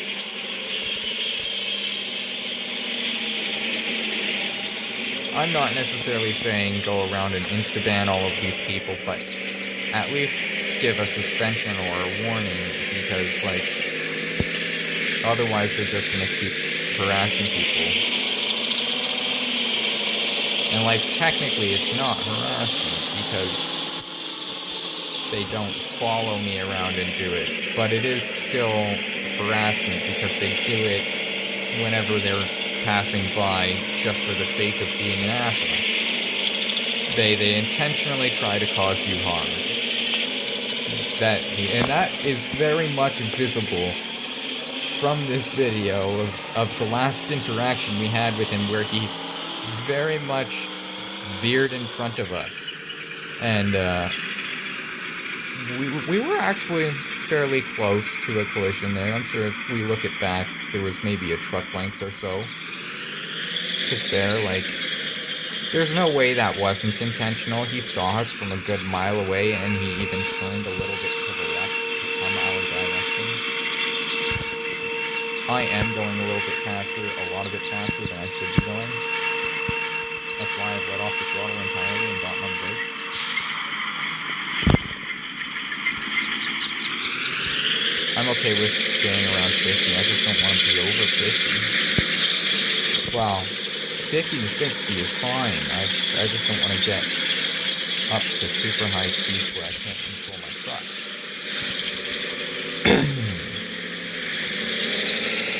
I don't want to be responsible for an accident. That would ruin someone else's experience, and I don't want to be that guy.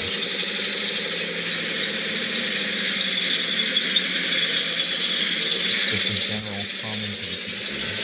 Just ride with respect.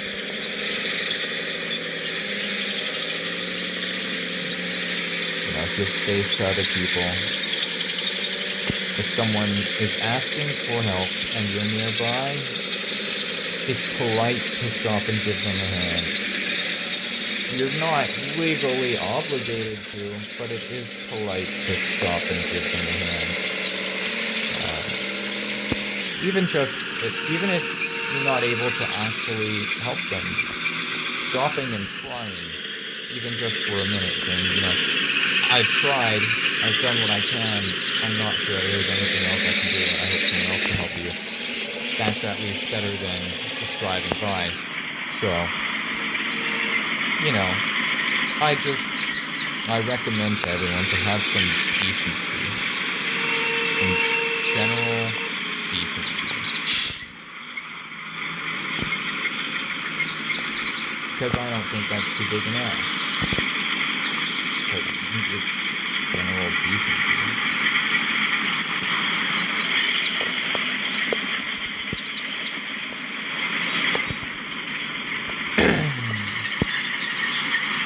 So now the thing with making money through the hourly ads is you make money, you don't get XP. So you do have to do hauling to level up. Did he just ram him? Over and over again. See, that deserves a ban. Because that was random as hell. Just rammed the shit out of that guy. Is he gonna do it again? I don't know what this guy's doing. Reversing to the gas station, okay. I don't know what's going on there, but I would look into both of those, to be honest. That was aggressive. I don't know if he hit him during... I didn't fully see it. Whatever's on camera is on camera. If the devs look over it, they look over it. That's for them to look into. The collisions like that shouldn't be happening. It's a trailer station. You shouldn't be coming in at Mach 1, and you shouldn't be hitting other players. You shouldn't be traveling at speeds in a trailer station. Which trailer station may not be the right term, but it's the term I'm going to use. But you shouldn't be in a small lot like this. You shouldn't be traveling at speeds to where you can be hitting other people. Like, there's no need for it. What are you trying to save? Milliseconds on a fucking 5-minute run? Like, come on now. Let's be realistic. There's no point to rushing and driving fast through the parking lot area. Like, this is trailer pickup and drop-off location. There's no need for that kind of aggressiveness. But yeah, that's for the devs to look into. I would recommend to any new player that you just be a decent person. Even if someone's being indecent to you, It's fine to say it to yourself, but you should never say anything rude in chat. Uh, Asking to stop or to be left alone or whatever, you don't have to be necessarily kind to them, but avoid being rude. Avoid um, agitating the conflict even more, right? So that's why I call him a dick, and he is a dick, and I could say something about it in a polite manner that's still rude, like you drive like a jerk, and I'm still saying something right that's not breaking any rules of the chat or the game, but still offensive. Um, and that would only escalate the situation even more. So it's best to just bite your tongue sometimes and keep it on with your own thing, and you know whatever. By the end of the day, it won't matter. I'm back at my garage. There's nothing that guy can do about it. That server's going to crash in an hour anyways. They only stay up for 3 hours. If I see the guy again, I see him again. If I don't, I don't. No point in worrying about it. There's nothing I can do to control it. So, it is what it is type deal. I don't stress over it too much, but it is unfortunate when you see people like that, because there's no need for that kind of behavior. It's just disrespectful and rude, and it's just being an asshole for the sake of being an asshole, really. It's unfortunate to see, and hopefully something gets done about it so that it's seen less, but there's nothing I can do about it, so you just deal with it and hope that the next guy isn't going to be as mean. Uh, which normally they aren't. Normally the community is pretty good, but there is a odd handful of people like that, and it always tends to be, almost always tends to be guys with super expensive higher up trucks. Like, let's go through the list and look, like the 8x8 or the 12x12, for instance. Um, that bottom 4x4.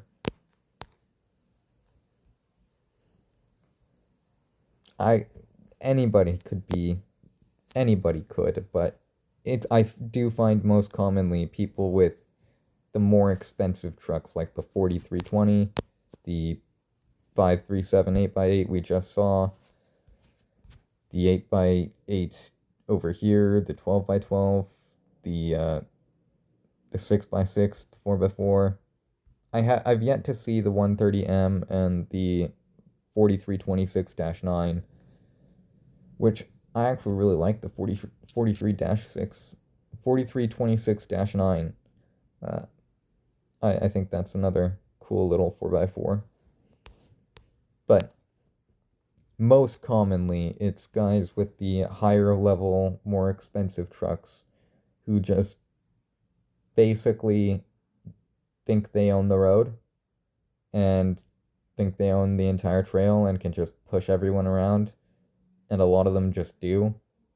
There are a lot of the people out there who have them who are kind too, but I find more often than not the people with those types of vehicles are often rude because there's nothing you can do about it. Uh, they're rude because they have the bigger truck. They can be rude about it, and they have the bigger truck. You can't do anything about it. They're gonna run you over, right? So I think that's the big part of it, is they're rude because they can be rude because they have a bigger truck. But the way I view it, it's the people with the bigger truck who should be helping the people with the smaller truck, right? I have this 4x4. It walks up the mountain compared to the starter truck. But even no matter what I'm in, even I even stopped when I was in the starter truck and I saw the 8x8 that looked like it was about to struggle.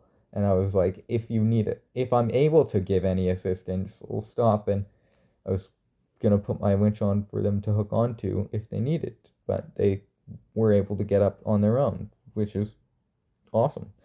But no matter what I'm driving, if I'm up an area and I see someone else that's behind me that's close and I'm able to help them get up the area, it would be rude for me to drive away. And there's nothing that it's not going to hurt me to help them unless they drag me down the mountain. But I have control, unless they're an admin. If they're an admin, they can force a winch onto you. But that's not very likely to happen. So you have control of when you let go of your winch. So if they do start dragging you down and you don't want to go down and you've done your best and you want to let go, you can. And if that ends up having them fall down because they couldn't make it all the way up, that's unfortunate. But I normally let myself, if I'm being dragged down, if I offer to help them and I committed to helping them, I don't let go in that situation because, well, I've committed to helping them. It would be, I would feel even worse to help them partially and then let go than I would to help them as much as I could and go down with them.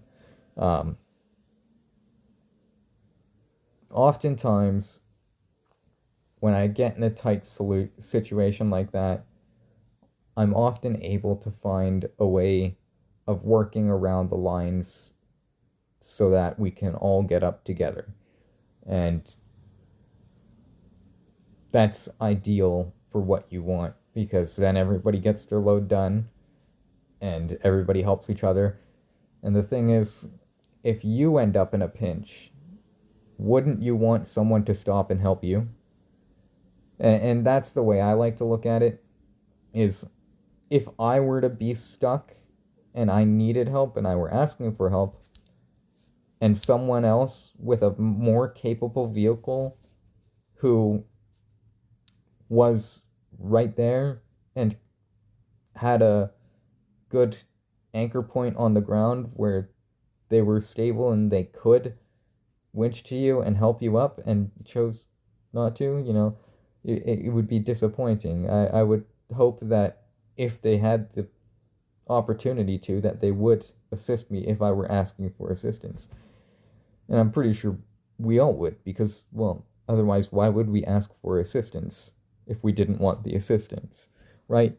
So, put yourself in the position of, if I were stuck, would I want help from someone in what I'm in, where I'm at right now?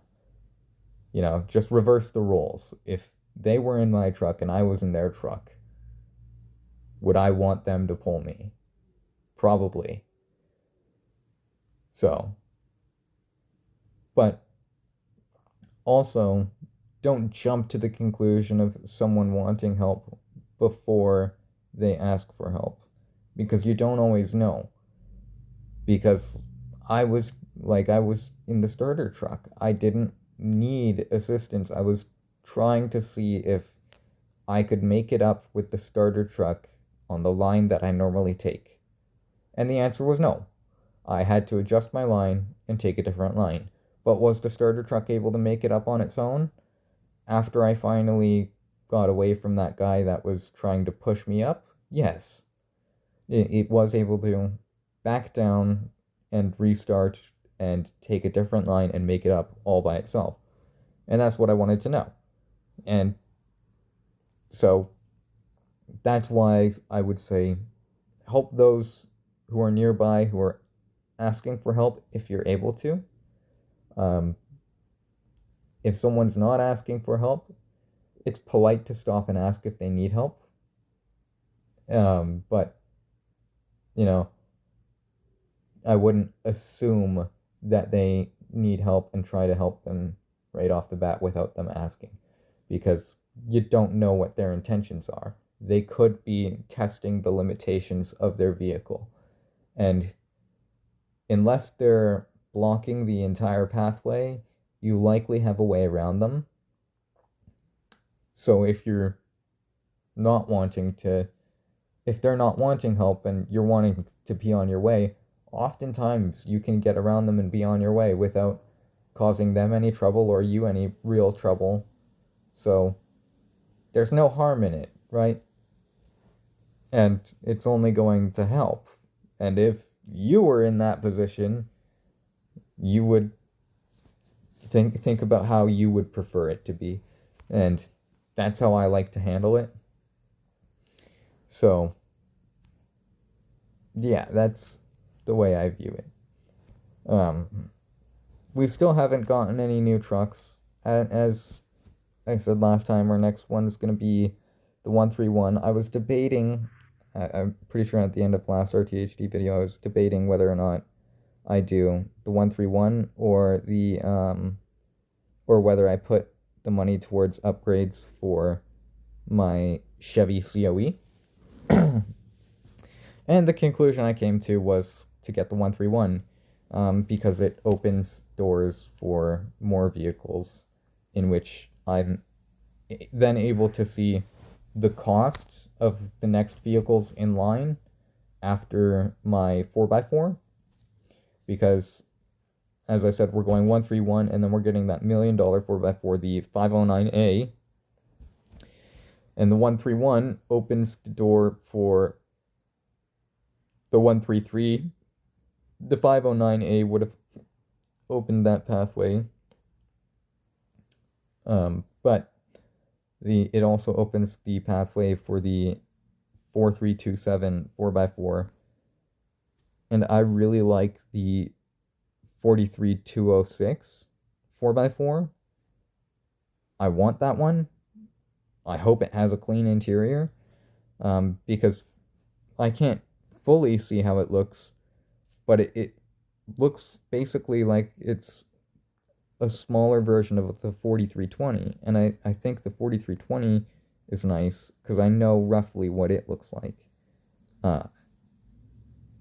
And so I have a rough image of what the 43206 looks like, and it's something I would like to attain eventually. Naturally, it would be nice to, over time, attain everything, because it's nice to say that I've driven in all of the vehicles. It would be nice to say that. It would be nice to have that experience in itself, to have tested everything, to know the differences between how everything feels. That would be awesome. Which, that is another thing. It would be pretty cool if we could test drive the truck for 10 minutes, whatever. It would be cool if we could test drive the truck before buying it, to have a rough ideology of what it would be like, so that we can make a proper decision. Like, when you first start off, you could buy the other 130, the one underneath down here, that's right before the, or no, because you need the 4-wheel drive to unlock that. You could buy the 51 though, right off the bat. That's starter unlocked, start of a line. You could buy the 51, right? And you could buy the 30, the 134 by 4. But then you don't know, if you buy one, you don't know what the other one's like until you buy it, right? So it would be nice to be able to test drive them. That way you could buy the one you liked more, buy the one you want, just as you would real world. If you were to buy a vehicle, you would test, at least most people would test drive it, prior to purchasing it to ensure it was what they wanted from the vehicle or the most optimal of their options, right? It's nice to know your options before setting in on a purchase. So it would be cool to have the ability to test drive trucks before buying them. That's something.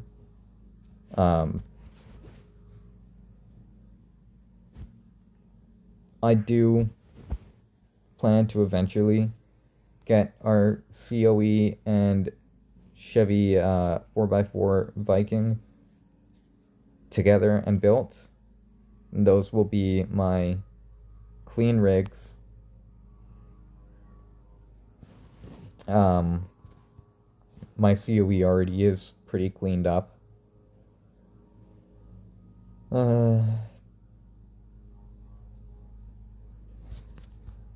I would say that it would be nice if we didn't have to always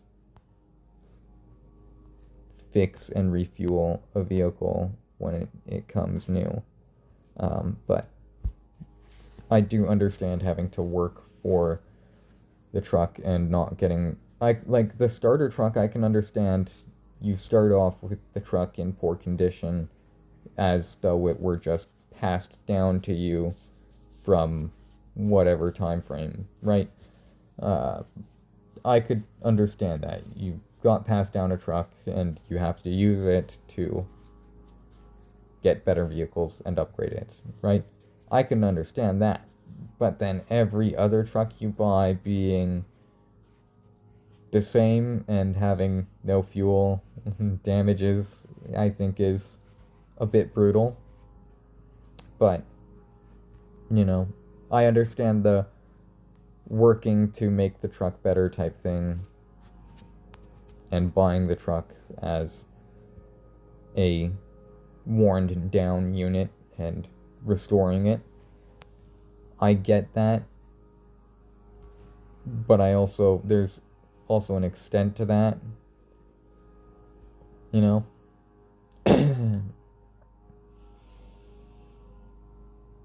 Like the 4-wheel drive 130 comes pretty cleaned up. Just the way it is. I painted it. I think that's all I did. I painted it. No, I painted it and I gave it new tires. Not very different tires from what it came with either. Just a little bit more grippy ones. It lifted off the ground a little bit, and I gave it literally a refresh of the paint job. But it comes pretty cleaned up as it is. You know? So logically, you know, I could see maybe coming with 50% damage, 50% fuel, but it comes pretty cleaned up. You would think that it would be in pretty good condition or decent condition overall. So that's my take there. However, I am not able to make decisions, just able to speak my mind on the matter. That's going to wrap up for RTHD, though.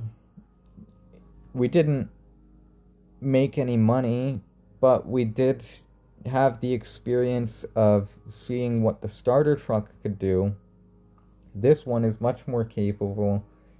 You'll see it get used eventually during one of these RTHD videos. Eventually I'll use it and it will be seen because it's one of my 4-wheel drives and it is cleaned up. It's one of my few cleaned up trucks. Come to think of it, I think it's my only cleaned up 4x4 I have right now. And then I only have one cleaned up 6x6, which is what we ran last time. And then I have one cleaned up 2-wheel drive, which is my Chevy COE. Interesting, I've got one cleaned up of everything so far. So now I need one cleaned up of a 4x6, which is the 133H, which I'll get to. Just have 2 other things I need to buy first. 6x6 and a 4-wheel drive, and then I'll get my 4x6, 6x4, 4x6, same shit. Anyways, that's where we'll wrap up, and next time we will get back into it and see how much we can make, and we might have the new 6x6 by next time. We'll see. We will see you next time.